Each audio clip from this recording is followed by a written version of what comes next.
இந்த காலை ஆராதனைக்கு வந்ததான தேவ பிள்ளைகளே, உங்களை நான் அன்புடன் வாழ்த்துகிறேன்.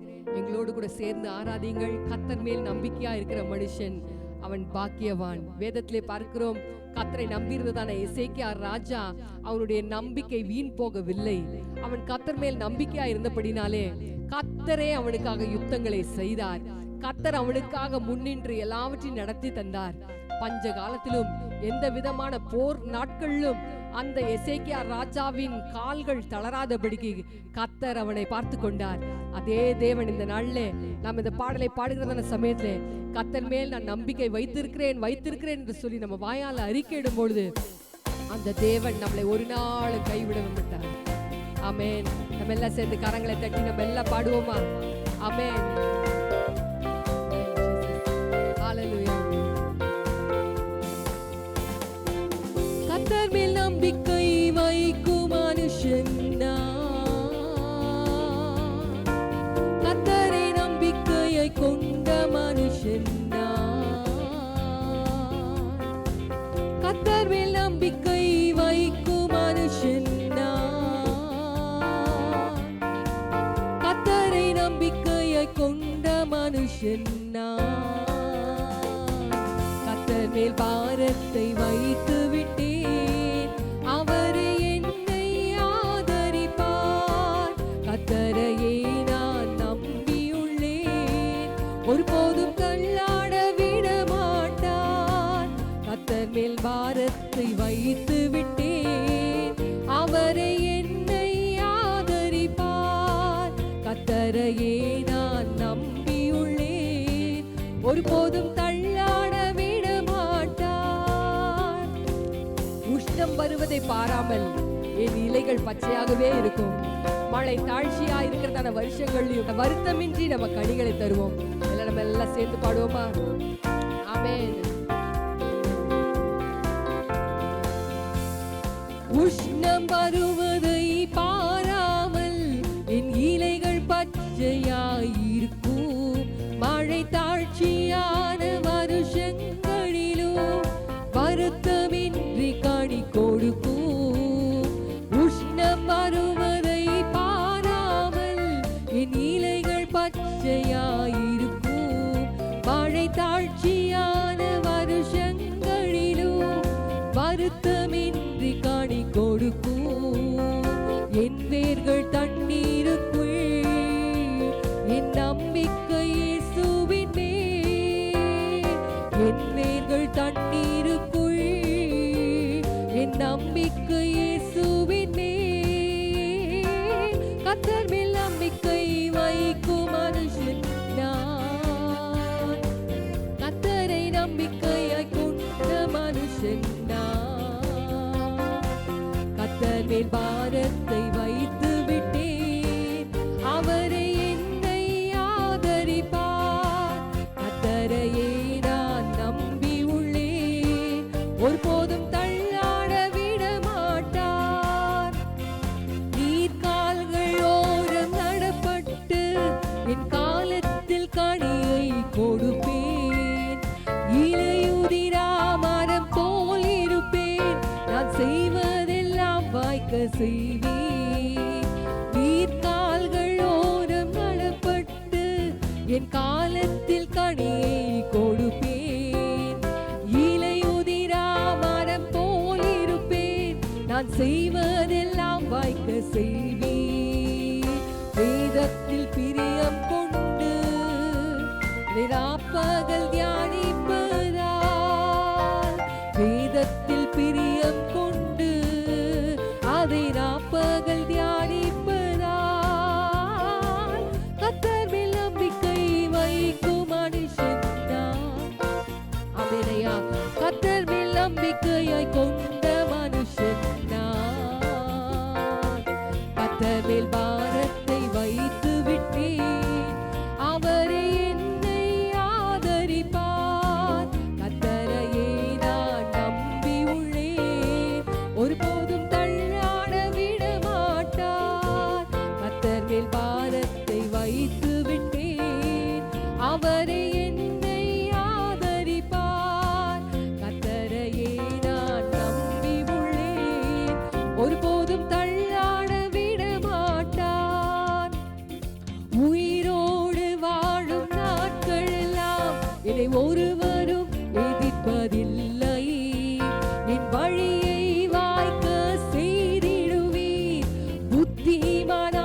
நடந்து கொள்வேன். உயிரோடு வாழும் நாட்கள் எல்லாம் என்னை ஒருவரும் எதிர்ப்பதில்லை. என் வழியை வாய்க்க செய்திடுவேன். புத்திமானாய் நடந்து கொள்வேன்.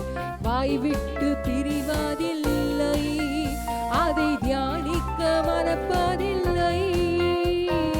வாய்விட்டு பிரிவதில்லை, அதை தியானிக்க மறப்பதில்லை. கர்த்தர் மேல் நம்பிக்கை கொண்ட மனுஷன் நான். கர்த்தரை நம்பிக்கையாய் கொண்ட மனுஷன் நான். கர்த்தர் மேல் நம்பிக்கை வைக்கும் மனுஷன் நான். கர்த்தர் மேல் நம்பிக்கையை வைக்கும் மனுஷன் நான். கர்த்தர் மேல் பாரத்தை வைத்து விட்டேன், அவரே என்னை ஆதரிப்பார். கர்த்தரையே நான் நம்பி உள்ளேன், ஒருபோதும் தள்ளாட விட மாட்டார். கர்த்தர் மேல் பாரத்தை வைத்து விட்டேன், அவரே என்னை ஆதரிப்பார். கர்த்தரையே நான் நம்பி உள்ளேன், ஒருபோதும் தள்ளாட விட மாட்டார். இப்படிப்பட்டதான தேவனை நம்ம எல்லாரும் வாழ்நாள் முழுவதும் ஸ்தோத்திரம் சொல்லிக்கொண்டே போகலாம்.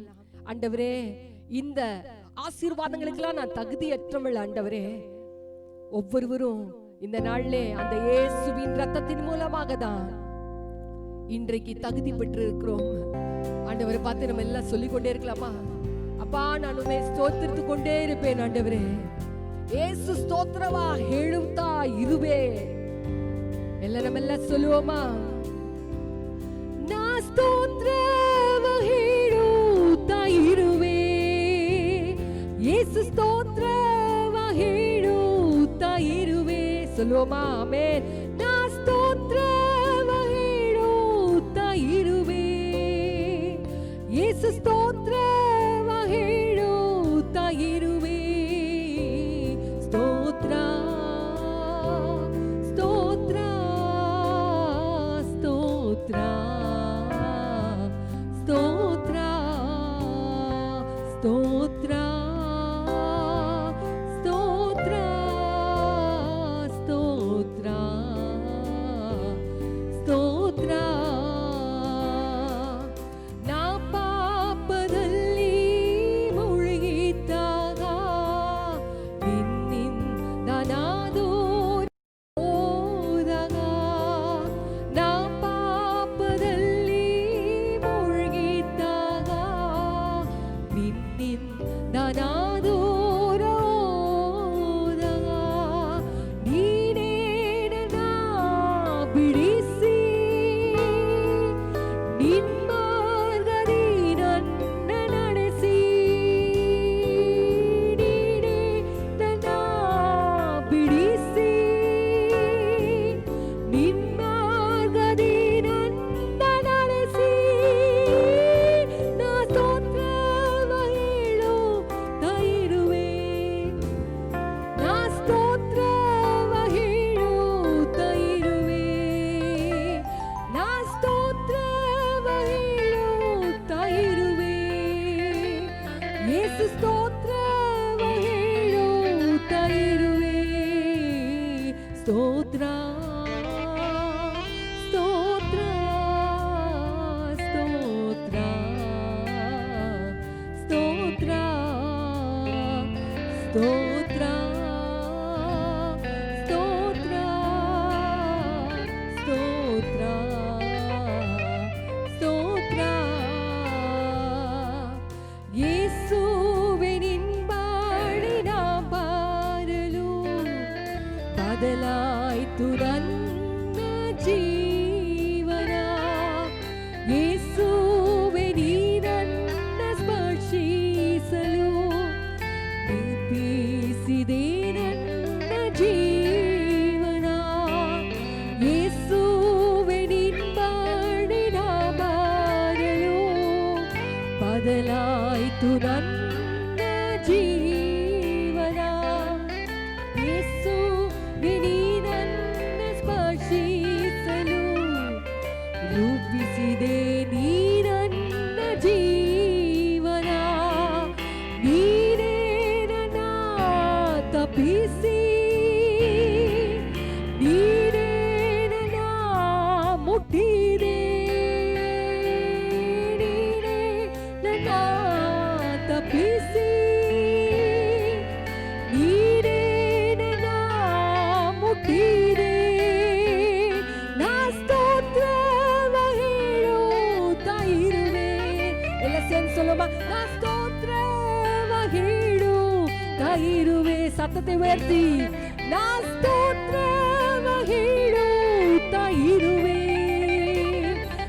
ಯೇಸು ಸ್ತೋತ್ರವ ಹೇಳುತ್ತಾ ಇರುವೆ.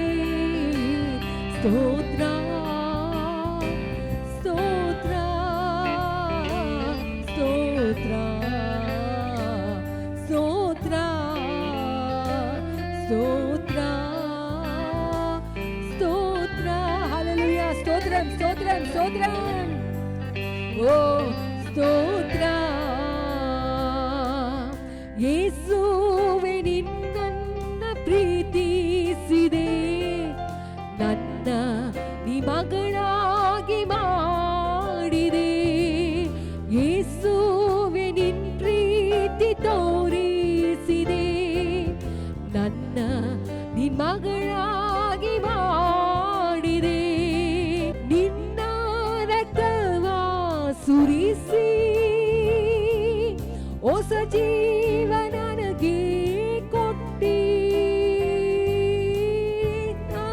ರಕ್ತವ ಸುರಿಸಿ ಹೊಸ ಜೀವ ನನಗೆ ಕೊಟ್ಟಿ. ನಾ ಸ್ತೋತ್ರವ ಹೇಳುತ್ತಾ ಇರುವೆ. ಯೇಸು ಸ್ತೋತ್ರವ ಹೇಳುತ್ತಾ ಇರುವೆ. ಎಲ್ಲ ಸೊಲ್ಲೋಮ. ನಾ ಸ್ತೋತ್ರವ ಹೇಳುತ್ತಾ ಇರುವೆ. ಆಮೇನಪ್ಪ. ನಾ ಸ್ತೋತ್ರವ ಹೇಳುತ್ತಾ ಇರುವೆ. ಸ್ತೋತ್ರ ಸ್ತೋತ್ರ ಸ್ತೋತ್ರ ಸ್ತೋತ್ರ ಸ್ತೋತ್ರ ಸ್ತೋತ್ರ ಸ್ತೋತ್ರ ಸ್ತೋತ್ರ. ஸ்தோத்திரம் ஸ்தோத்திரம் ஸ்தோத்திரம் ஸ்தோத்திரம். ஆண்டவரே, கொடான கொடி ஸ்தோத்திரங்களை நாங்க ஏறெடுக்கிறோம் அப்பா. ஆண்டவரே, விலையேறப்பட்டதான ரட்சிப்பை எங்களுக்கு கொடுத்தீரே ஐயா. இதை பார்க்கலும் இந்த பூமியில எங்களுக்கு வேற என்ன ஆண்டவரே வேண்டும் ஐயா. இந்த நாள்ல கூட வந்திருக்கதான ஒவ்வொரு பிள்ளைகளையும் ஆண்டவரே, யாரும் இன்னைக்கு வரைக்கும் ரட்சிப்பின் நிச்சயத்தை பெற்றிருக்காமல் இந்த இடத்துல இருப்பார்கள் என்றால் ரட்சிப்பின் நிச்சயத்தை இப்பொழுதே பெற்றுக்கொள்வார்களாக அப்பா. கேட்க போகிறதான வசனங்களுக்கு செவி கொடுத்து கேட்கிறதான இருதயத்தை தருவீராக. ஒவ்வொருவரோடு கூட நீர் பேசுவீராக நாங்கள் ஜெபிக்கிறோம் ஆண்டவரே. ஆசீர்வதியும் இயேசுவின் மூலமாய் கேட்டுக்கொள்கிற நல்ல பிதாவே. ஆமென் ஆமென். Praise the Lord. ಕರ್ತನ ಪರಿಶುದ್ಧ ನಾಮಕ್ಕೆ ಮಹಿಮೆ ಉಂಟಾಗಲಿ. ಕರ್ತುடைய பரிசுத்த நாமத்துக்கு மகிமை உண்டாவதாக. ದೇವರ ವಾಕ್ಯವನ್ನು ಕೇಳುವುದಕ್ಕೂ ಮುಂಚಿತವಾಗಿ ಒಂದು 2 ನಿಮಿಷ ನಾವು ಎಲ್ಲರೂ ಸೇರಿ ಪ್ರಾರ್ಥನೆ ಮಾಡಿಕೊಳ್ಳೋಣ. தேவனுடைய வார்த்தையை கேட்பதற்கு முன்பாக நாம் ஜெபிப்போமாக. ಪರಿಶುದ್ಧ ಆತ್ಮನು ನಮ್ಮ ಹೃದಯಗಳನ್ನು ದೇವರ ವಾಕ್ಯಕ್ಕೆ ನೇರಾಗಿ ತಿರುಗಿಸಿಕೊಳ್ಳಬೇಕೆಂದಾಗಿ ನಾವು ಪ್ರಾರ್ಥನೆ ಮಾಡೋಣ. பரிசுத்த ஆவியானவர் தாமே தேவனுடைய வார்த்தைக்கு நேராய் நம்மளை திருப்பும்படியாக நம்ம எல்லாம் ஜெபிப்போம். ನಮ್ಮಲ್ಲಿ ವಾಸಿಸುವ ಪವಿತ್ರಾತ್ಮನು, நம்முடைய உள்ளத்திலே வாசம் பண்ணுகிறதான பரிசுத்த ನಮ್ಮ ஆவியானவர், ಬಲಹೀನತೆಗಳಲ್ಲಿ ನಮಗೆ ಸಹಾಯ ಮಾಡುವ ಪವಿತ್ರಾತ್ಮನು, நம்முடைய பலவீனத்திலே நம்மளுக்கு உதவி செய்கிறதான பரிசுத்த ಈಗ ஆவியானவர், ನಾವು ಇರುವ ಪರಿಸ್ಥಿತಿಯನ್ನು ಆತನು ಬಲ್ಲನಾಗಿದ್ದಾನೆ. இன்றைக்கு இருக்கிறதான சூழ்நிலையை வெல்லக்கூடியதான பரிசுத்த ஆவியானவராக இருக்கிறார். ಓ, ನಾವು ಹೋಗುತ್ತಾ ಇರುವ ಮಾರ್ಗವು ದೇವರ ಮುಂದೆ ತೆರೆದಿದೆ. நம்ம போகக்கூடியதான வழி தேவனுக்கு முன்பாக திறந்து வைக்கப்பட்டிருக்கிறது. ಆತನಿಗೆ ಮರೆಯಾಗಿರುವುದು ಯಾವುದೂ ಇಲ್ಲ. அவருக்கு மறைவானது ஒன்றுமில்லை. ಆತನು ನಮಗಾಗಿ ಯುದ್ಧ ಮಾಡುವವನಾಗಿದ್ದಾನೆ. ஆண்டவர் நமக்காக யுத்தம் செய்கிறதான தேவனாக இருக்கிறார். ನಮಗೋಸ್ಕರ ಎಲ್ಲವನ್ನು ಮಾಡಿ ಮುಗಿಸುವವನಾಗಿದ್ದಾನೆ. நமக்காக எல்லாவற்றையும் செய்து முடிக்கிறதான தேவனாக ಆತನು இருக்கிறார். ನಮ್ಮ ಮುಂದೆ ಸಾಗುವವನಾಗಿದ್ದಾನೆ. அவர் நமக்கு முன்பாக செல்கிறதான தேவனாக இருக்கிறார். ಕೈಯನ್ನು ಮೇಲಕ್ಕೆ ಎತ್ತಿ ಕೇಳೋಣ. கரங்களை உயர்த்தி கேளுங்க. ನಿನ್ನ ವಾಕ್ಯಕ್ಕಾಗಿ ನಮ್ಮ ಹೃದಯಗಳನ್ನು ಸಿದ್ಧಪಡಿಸು. வார்த்தைக்காக என்னுடைய இதயத்தை ஆயத்தப்படுத்துவீராக. ದೇವರ ವಾಕ್ಯಕ್ಕೆ ವಿರೋಧವಾಗಿರುವ ಎಲ್ಲ ಸೈತನ ಕ್ರಿಯೆಗಳು ಲಯವಾಗಲಿ. தேவனுடைய வார்த்தைக்கு விரோதமாக இருக்கிறதான எல்லா பிசாசின் வல்லமைகளை நாங்கள் முறியடிக்கிறோம். ಒಳ್ಳೆಯ ನೆಲದಲ್ಲಿ ಬಿದ್ದಲ್ಪಟ್ಟಿರುವ ಬೀಜಗಳ ಹಾಗೆ ದೇವರೇ 100 ಪಟ್ಟು ಫಲ ಕೊಡುವುದಿಗೆ ನಿನ್ನ ವಾಕ್ಯವನ್ನು ನಮ್ಮ ಹೃದಯಗಳಲ್ಲಿ ನೀನು ಇಡಬೇಕೆಂದಾಗಿ ನಾವು ಬೇಡುತ್ತೇವೆ. நல்ல நிலத்திலே விழுந்ததான விதையை போல 100 மடங்கு இந்த நாளிலே பலன் கொடுக்கக்கூடியதான விதையாய் விதைக்கப்படட்டும். ನಮ್ಮ ಹೃದಯ ಎಂಬ ಹಲಗೆಯಲ್ಲಿ ದೇವರೇ ನೀನು ನಿನ್ನ ವಾಕ್ಯವನ್ನು ಬರೆದು ಇಡು ಎಂದು ನಾವು ಬೇಡುತ್ತೇವೆ. எங்களுடைய இருதயமாகிய பலகையிலே உம்முடைய வார்த்தையை நீர் எழுதுவீராக. ನೀನು ಮಾತಾಡುವ ನಿನ್ನ ಮಾತುಗಳಿಗೆ ನಾವು ವಿಧೇಯರಾಗುತ್ತೇವೆ. உம்முடைய வார்த்தைக்கு நாங்கள் கீழ்ப்படி ஆயத்தமா இருக்கிறோம். ಸಹಾಯ ಮಾಡು ದೇವರೇ. கிருபை செய்யும் ஆண்டவரே. ಯೇಸುವಿನ ನಾಮದಲ್ಲಿ ಬೇಡುತ್ತೇವೆ ತಂದೆಯೇ. இயேசுவின் நாமத்தினாலே கேட்டுக்கொள்கிறோம் நல்ல பிதாவே. ಆಮೆನ್ ஆமென் ಆಮೆನ್. ஆமென். ಈ ತಿಂಗಳಿಗಾಗಿ ದೇವರು ನಮಗೆ ಕೊಟ್ಟಿರುವ ವಾಗ್ದಾನವನ್ನು ನಾವೆಲ್ಲರೂ ಓದಿಕೊಳ್ಳೋಣ. இந்த மாதத்துக்காக கர்த்தர் நமக்கு கொடுத்ததான வாக்குத்தத்தத்தை நம்ம எல்லாம் வாசித்துக் கொள்வோம். ಯೋಹಾನನ ಸ್ವಾರ್ತೆ ಪುಸ್ತಕ 14ನೇ ಅಧ್ಯಾಯ 12ನೇ ವಾಕ್ಯ. யோவான் சுவிசேஷத்தின் புத்தகம் 14ஆம் அதிகாரம் 12ஆம் வசனம். ನಿಮಗೆ ನಿಜ ನಿಜವಾಗಿ ಹೇಳುತ್ತೇನೆ, ನನ್ನನ್ನು ನಂಬುವವನು ನಾನು ನಡೆಸುವ ಕ್ರಿಯೆಗಳನ್ನು ತಾನೂ ನಡೆಸುವನು ಮತ್ತು ಅವುಗಳಕ್ಕಿಂತ ಮಹತ್ತಾದ ಕ್ರಿಯೆಗಳನ್ನು ನಡೆಸುವೆನು, ಯಾಕೆಂದರೆ ನಾನು ತಂದೆಯ ಬಳಿಗೆ ಹೋಗುತ್ತೇನೆ. மெய்யாகவே மெய்யாகவே நான் உங்களுக்கு சொல்லுகிறேன், நான் என் பிதாவினிடத்திற்கு போகிறபடினாலே என்னை விசுவாசிக்கிறவன் தான் செய்கிற கிரியைகளை தானும் செய்வான், இவைகளை பார்க்கலும் பெரிய கிரியைகளையும் செய்வான். ಯೇಸು ಈ ವಾಗ್ದಾನವನ್ನು ಬಹಳ ಗ್ಯಾರಂಟಿಯಾದ ಮಾತಾಗಿ ಆತನು ಹೇಳುತ್ತಾನೆ. ஆண்டவராகிய இயேசு இந்த வார்த்தையை ஒரு நிச்சயிக்கப்பட்டதான ஒரு வார்த்தையாய் பேசிக் கொண்டிருக்கிறார். ಯಾರಿಗೆ ಈ ಮಾತುಗಳನ್ನು ಆತನು ಹೇಳಿದನು? யாருக்காக இந்த வார்த்தை சொல்லப்பட்டது? ಆತನ ಶಿಷ್ಯರನ್ನು ನೋಡಿ ಹೇಳಿದನು. அந்த சீஷர்களை பார்த்து சொல்லுகிறார். ಆದರೆ ಹೇಳುವಾಗ ಈ ರೀತಿ ಹೇಳುತ್ತಾನೆ, அவர் சொல்லும் பொழுது இப்படியாக சொல்லுகிறார், ನನ್ನನ್ನು ನಂಬುವವರಿಗೆ. என்னை விசுவாசிக்கிறவன். ಹಂಗಾದ್ರೆ ಇದು ಅವರಿಗೆ ಮಾತ್ರ, ಆ ಕಾಲದಲ್ಲಿ ಇದ್ದ ಶಿಷ್ಯರಿಗೆ ಮಾತ್ರವಲ್ಲ, ಈ ದಿನಗಳಲ್ಲಿ ಯೇಸುವನ್ನು ನಂಬುವ ನಮ್ಮ ಪ್ರತಿಯೊಬ್ಬರಿಗೂ ಈ ವಾಗ್ದಾನಗಳು ಸ್ವಂತವಾಗಿದೆ. அந்த நாட்களிலே சீஷர்களுக்கு மாத்திரமல்ல, இன்றைக்கு விசுவாசிக்கிறதான ஒவ்வொருவருக்கும் இந்த வாக்குத்தத்தம் உண்மையா இருக்கிறது. ಯೇಸುವನ್ನು ನಂಬುವವರಿಗೆ, இயேசுவை விசுவாசிக்கிறவர்களுக்கு. ಯೇಸುವನ್ನು ನಂಬುವುದೆಂದ್ರೆ ಏನರ್ಥ? விசுவாசிக்கிறது என்றால் என்ன அர்த்தம்? ಯಾರು ಯೇಸುವನ್ನು ನಂಬುತ್ತಾರೋ ಅವರು ಯೇಸುವನ್ನು ಹೃದಯದೊಳಗೆ ಸ್ವೀಕರಿಸಿಕೊಳ್ಳುತ್ತಾರೆ. யாரெல்லாம் விசுவாசித்திருக்கிறார்களோ அவர்கள் எல்லாம் இயேசுவை இருதயத்திலே ஏற்றுக்கொண்டிருக்கிறார்கள். ಎಲ್ಲಾ ದೇವರುಗಳ ಹಾಗೆ ಯೇಸುವು ಒಂದು ದೇವರನ್ನು ನಂಬುವುದಲ್ಲ ನಿಜವಾದ ನಂಬಿಕೆ. எல்லா தேவர்களைப் போல நம்முடைய இயேசுவும் ஒரு தேவன் என்று சொல்லி நம்புகிறது உண்மையான விசுவாசம் ಆತನು அல்ல. ಒಬ್ಬನೇ ಜೀವಿಸುವ ದೇವರು. அவர் ஒருவர் மாத்திரமே ஜீவிக்கிறதான தேவன். ನಮ್ಮ ಪಾಪ ಪರಿಹಾರಕ್ಕಾಗಿ ಶಿಲುಬೆಯಲ್ಲಿ ಪ್ರಾಣ ಕೊಟ್ಟು, நம்முடைய பாவ விமோசனத்துக்காக சிலுவையிலே மரித்து, ಆತನು ಸತ್ತು ಉಣಲ್ಪಟ್ಟು, ஆண்டவர் அடக்கம் பண்ணப்பட்டு, ಪುನರುತ್ಥಾನ ಹೊಂದಿ உயிரோடு கூட எழுந்து ಇವತ್ತು ಜೀವಿಸುವವನಾಗಿದ್ದಾನೆ. இன்றைக்கும் உயிரோடு கூட இருக்கிறார். ಜೀವಿಸುವ ಈ ಯೇಸುವನ್ನು ನಮ್ಮ ಹೃದಯದಲ್ಲಿ ಸ್ವೀಕರಿಸಿಕೊಳ್ಳುವಾಗ, இயேசுவை நம்முடைய இதயத்திலே ஏற்றுக்கொள்ளும் பொழுது, ಈ ವಾಗ್ದಾನದಲ್ಲಿ ಹೇಳಲ್ಪಟ್ಟಿರುವ ಹಾಗೆ ಮಹತ್ತಾದ ಕಾರ್ಯಗಳನ್ನು ನಾವು ಕೂಡ ನಮ್ಮ ಮೂಲಕವಾಗಿ ಕೂಡ ದೇವರು ಮಾಡುತ್ತಾನೆ. இந்த வாக்குத்தத்தத்திலே சொல்லப்பட்டதான வண்ணமாக நாமும் கூட பலத்த காரியங்களை செய்வோம். ಮಹತ್ತಾದ ಕಾರ್ಯಗಳ ಬಗ್ಗೆ ನಾವು ಬರುವ ದಿನಗಳಲ್ಲಿ ಧ್ಯಾನ ಮಾಡಲಿಕ್ಕಿದ್ದೇವೆ. இன்னும் மகத்துவமான காரியங்களை குறித்து வருகிறதான நாட்களில் நாம் தியானிப்போம். ಯಾಕೆಂದರೆ ನಾನು ನಿಜವಾಗಿ ನಂಬುತ್ತೇನೆ, ನಮ್ಮ ಪ್ರತಿಯೊಬ್ಬರನ್ನು ಇಟ್ಟು ನಮ್ಮ ಪ್ರತಿಯೊಬ್ಬರ ಮೂಲಕವಾಗಿ ಮಹತ್ತಾದ ಕಾರ್ಯಗಳನ್ನು ಬರುವ ದಿನಗಳಲ್ಲಿ ದೇವರು ಮಾಡುತ್ತಾನೆ. ஒவ்வொரு மூலமாக மகத்துவமான காரியங்களை செய்ய போகிறார் என்பதை நான் விசுவாசிக்கிறபடியால் நான் பேச போகிறேன். ಆದರೆ ಅದಕ್ಕೆ ನಾವು ಆತನ ಮೇಲೆ ಇರುವ ನಂಬಿಕೆಯಲ್ಲಿ ದೃಢವಾಗಿರಬೇಕು. ಅದಕ್ಕಾக நாம் நம்முடைய விசுவாசத்திலே இன்னும் திடமாக இருக்க வேண்டும். ಈ ಮಾತನ್ನು ನಾವು ಕೇಳುತ್ತಿರುವಾಗಲೇ, இந்த வார்த்தையை நாம் கேட்டுக்கொண்டிருக்கிறதான இந்த சமயத்திலே ನಾವು ಒಂದು ಪ್ರಶ್ನೆ ನಾವು ಕೇಳಬೇಕು. நாம் ஒரு கேள்வியை நாம் கேட்க வேண்டும். ಅದೇನೆಂದ್ರೆ, அது என்னவென்றால், ಯೇಸು ಸ್ವಾಮಿ ಏನು ಮಾಡಿದನು? இயேசு என்ன செய்தார்? ಯಾಕೆಂದ್ರೆ ஏனென்றால் ಈ ವಾಗ್ದಾನದಲ್ಲಿ ಹೇಳಲ್ಪಟ್ಟಿದೆ, இந்த வாக்குத்தத்தத்திலே சொல்லப்பட்டிருக்கிறது, ಯೇಸು ಹೇಳಿದನು, ನಾನು ನಡೆಸುವ ಕ್ರಿಯೆಗಳನ್ನು ತಾನು ನಡೆಸುವನು. நான் செய்ததான கிரியைகளை நீங்கள் செய்வீர்கள் என்று சொல்லியிருக்கிறது. ಯೇಸು ಮಾಡಿದ ಕ್ರಿಯೆಗಳು ಏನು? இயேசு செய்ததான கிரியைகள் என்ன? ಸುವಾರ್ತೆ ಪುಸ್ತಕದಲ್ಲಿ ನೀವು ಓದುವಾಗ, சுவிசேஷ புத்தகங்களிலே சொல்லப்பட்டிருக்கிறதான வசனங்களின்படி, ಅದು ಮಾತ್ರವಲ್ಲ, ನಾವು ಬೈಬಲ್ ಪೂರ್ತಿ ಓದುವಾಗ வேதம் முழுவதும் வாசித்து பார்ப்போம் என்றால், ಯೇಸು ಏನೇನು ಮಾಡಿದನು ಎಂದು ನಾವು ಕಲಿತುಕೊಳ್ಳಬಹುದು. இயேசு என்னென்ன காரியங்களை செய்திருக்கிறார் என்பதை நாம் கற்றுக்கொள்ள முடியும். ಯೇಸು ಮಾಡಿದ ಕ್ರಿಯೆಗಳನ್ನು ನಾವು ಮಾಡಬೇಕಂದ್ರೆ, இயேசு செய்ததான கிரியைகளை நாம் செய்ய வேண்டும் என்றால், ಆತನು ಏನು ಮಾಡಿದನು ಎಂಬುದನ್ನು ನಾವು ಅರ್ಥ ಮಾಡಿ ತಿಳಿದುಕೊಳ್ಳಬೇಕು. அவர் என்ன செய்தார் என்பதை நாம் தெரிந்து கொண்டிருக்க வேண்டும். ನಾನು ಚಿಕ್ಕ ಹುಡುಗನಾಗಿದ್ದಾಗ, நான் சிறு பையனா இருந்த பொழுது ಇದೇ ವಾಕ್ಯವನ್ನು ನಾನು ಓದಿದಾಗ ಈ ರೀತಿ ಯೋಚನೆ ಮಾಡಿದೆ. இந்த வார்த்தையை வாசிக்கும் பொழுது இப்படியாக நான் யோசித்தேன், ಯೇಸು ಮಾಡಿದ ಅದ್ಭುತಗಳನ್ನು, ಅದಕ್ಕಿಂತ ಮಹತ್ತಾದ ಅದ್ಭುತಗಳನ್ನು ಶಿಷ್ಯರು ಮಾಡುತ್ತಾರಂತ. இயேசு செய்ததான அற்புதங்கள் அதை காட்டிலும் மேலான அற்புதங்களை சீஷர்கள் செய்தார்கள் என்று. ಆದರೆ ಈಗ ಕಣ್ಣು ತೆರೆದು ಈ ವಾಕ್ಯದಲ್ಲಿ ಏನು ಹೇಳಲ್ಪಟ್ಟಿದೆ ಎಂದು ನೋಡುವಾಗ, ಅಲ್ಲಿ ಯೇಸು ಮಾಡಿದ ಅದ್ಭುತ ಎಂದು ಹೇಳಲ್ಪಟ್ಟಿಲ್ಲ, ಯೇಸು ಮಾಡಿದ ಕ್ರಿಯೆಗಳು, ಯೇಸು ನಡೆಸಿದ ಕ್ರಿಯೆಗಳು ಎಂದು ಹೇಳಲ್ಪಟ್ಟಿದೆ. இன்னும் நன்றாக கவனித்து பார்ப்போம் என்றால், இயேசு செய்ததான அற்புதங்கள் என்று சொல்லப்படவில்லை, இயேசு செய்ததான கிரியைகள் என்று சொல்லப்பட்டிருக்கிறது. ಯೇಸು ಅದ್ಭುತ ಮಾಡಿದನು ನಿಜ, இயேசு அற்புதங்களை செய்திருக்கிறார், அது உண்மை. ಆದರೆ ಅದ್ಭುತ ಮಾತ್ರ ಅವನು ಮಾಡುತ್ತಾ ಇದ್ದಿಲ್ಲ. ஆனால் அற்புதங்களை மாத்திரம் செய்து கொண்டிருக்கவில்லை. ಬರೀ ಅದ್ಭುತ ಮಾಡುವ ಒಂದು ಮೆಜಿಷಿಯನ್ ಅಲ್ಲ ಯೇಸು ಸ್ವಾಮಿ. அவர் ஒரு மெஜிஷியனை போல வெறும் அற்புதங்களை மாத்திரம் செய்யவில்லை, ಆತನು ಇನ್ನೂ ಅನೇಕ ಕ್ರಿಯೆಗಳನ್ನು ಮಾಡಿದನು. இன்னும் அநேக கிரியைகளை செய்திருக்கிறார். ಯೇಸು ಏನೇನು ಮಾಡಿದನು? என்ன கிரியைகளை செய்தார்? 1991ನೇ ಇಸ್ವಿಯಲ್ಲಿ 1991 வருஷத்திலே ನಾನು ಕಾಲೇಜ್ ಫಸ್ಟ್ ಇಯರ್ ಓದುತ್ತಾ ಇದ್ದೆ. நான் ಕಾಲೇಜ್ ಫಸ್ಟ್ ಇಯರ್ படித்துக் கொண்டிருக்கும் பொழுது, ಆವಾಗ ನಮ್ಮ ಊರಿಗೆ, ಅಮೆರಿಕದಿಂದ ನಮ್ಮ ಊರಿಗೆ ಒಂದು college students, Bible college students ಸೇವೆ ಮಾಡುವುದಕ್ಕೋಸ್ಕರ ಬಂದ್ರು. அமெரிக்கா தேசத்திலே பைபிள் காலேஜ் படித்துக் கொண்டிருந்ததான சில குழுவினர்கள் அவர்கள் இங்கே வந்து ஊழியம் செய்தார்கள். ಅವರನ್ನು ನಾನು ಕೆಲವು ಕಾಲೇಜುಗಳಿಗೆ ನಾನು ಕರ್ಕೊಂಡು ಹೋಗಿದ್ದೆ. அவர்களை நான் சில கல்லூரிகளுக்கு அழைத்து கொண்டு போனேன். ಆ ಕಾಲೇಜ್ ಆ ಹುಡುಗರು ಎಲ್ಲರ ಟಿ ಶರ್ಟ್ ನಲ್ಲಿ ಒಂದು ಒಂದು 4 ಆಲ್ಫಾಬೆಟ್ 4 ಅಕ್ಷರ ಬರೆಯಲ್ಪಟ್ಟಿತ್ತು. அவர்கள் எல்லாருடைய டி-ஷர்ட்லயும் பார்க்கும்போது 4 எழுத்துக்கள் எழுதப்பட்டிருந்தது. WWJD ಅಂತ.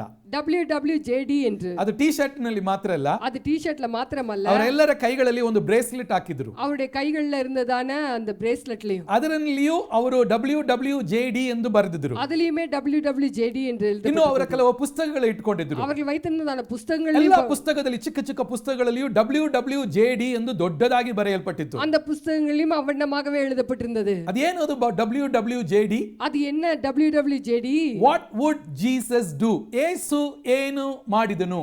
இயேசு என்ன செய்தார்? ಇದನ್ನೇ ನಾವು ಇವತ್ತು ಧ್ಯಾನ ಮಾಡಲಿಕ್ಕಿದ್ದೇವೆ. இதுதான் நம்ம இன்றைக்கு நம்ம தியானிக்க போகிறோம். ಕೆಲವು ವಿಷಯಗಳನ್ನು ನಾನು ಹೇಳ್ತೀನಿ. சில விஷயங்களை இந்த நாளிலே நான் சொல்லுகிறேன். ಉಳಿದಿರುವುದನ್ನು ನಾನು ದೇವರ ಚಿತ್ತವಾಗಿದ್ದರೆ ಬರುವ ಭಾನುವಾರ ನಾನು ನಿಮಗೆ ಇನ್ನೂ ವಿವರವಾಗಿ ನಾನು ಹೇಳಲಿಕ್ಕೆ ಬಯಸುತ್ತೇನೆ. மற்ற காரியங்களை இன்னும் வருகிறதான வாரத்தில் நான் சொல்லுகிறேன். ಯೇಸು ಈ ಲೋಕದಲ್ಲಿ ಇದ್ದಾಗ, இயேசு இந்த உலகத்துல இருக்கும் பொழுது, ಆತನ ಚಿಕ್ಕ ವಯಸ್ಸಿಂದ ಆತನ ಮರಣದವರೆಗೂ, ಅಂತ್ಯದವರೆಗೂ, அவருடைய சிறு வயது துடங்கி அவர் மரிக்கிறதான அந்த தருவாயம் வரைக்கும் ಏನೇನು ಮಾಡಿದನು, என்னென்ன கிரியைகளை செய்தார், ಕೆಲವುದನ್ನು ನಾವು ನೋಡಿಕೊಳ್ಳೋಣ. சிலதை நாம் பார்க்க போகிறோம். ಮೊದಲನೆಯದಾಗಿ, முதலாவதாக ಯೇಸು ಒಂದು ಚಿಕ್ಕ ಹುಡುಗನಾಗಿ, ಒಂದು 12 ವಯಸ್ಸು ಹುಡುಗನಾಗಿದ್ದಾಗ, இயேசு 12 வயதா இருக்கும் பொழுது ಆತನು ಏನು ಮಾಡಿದನು? அவர் என்ன செய்தார்?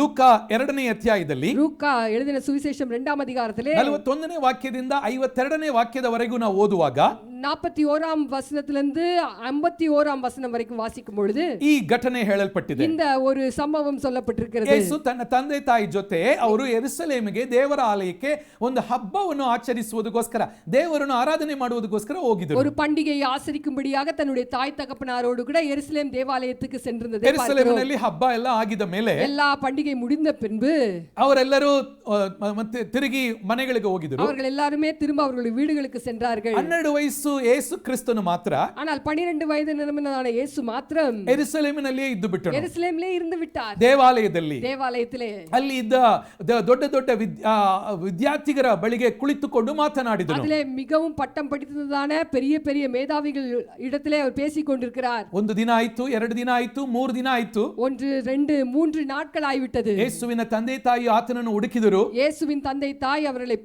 தேடிக் கொண்டிருந்தார்கள். ಕೊನೆಯದಾಗಿ ಯೆರೂಸಲೇಮ್ ಆಲಯದಲ್ಲಿ ಅವರನ್ನು ಕಂಡುಹಿಡಿದರು. கடைசியாக எருசலேம் தேவாலயத்தில் உட்கார்ந்திருப்பதை பார்த்து 3 ದಿನಗಳಾದ ಮೇಲೆ ಯೇಸುವನ್ನು ನೋಡಿ ಕೇಳಿದರು. 3 நாட்களுக்கு பின்பு இயேசுவை பார்த்து கேட்கிறார்கள், ಯಾಕೆ ನೀನು ಈ ರೀತಿ ಮಾಡಿದ್ದಿ? ஏன் இப்படி செய்தாய் என்று கேட்கிறார்கள். ಅವಾಗ ಯೇಸು ಏನು ಹೇಳಿದನು ಗೊತ್ತಾ? அப்பொழுது இயேசு என்ன சொன்னார் தெரியுமா? ನೋಡ್ರಿ, ಅಲ್ಲಿ ಲೂಕ 2ನೇ ಅಧ್ಯಾಯ 49ನೇ ವಾಕ್ಯದಲ್ಲಿ, லூக்கா 2ஆம் அதிகாரம் 49ஆம் வசனத்திலே, ಆತನು ಅವರಿಗೆ, ನೀವು ನನ್ನನ್ನು ಹುಡುಕಿದೇನು?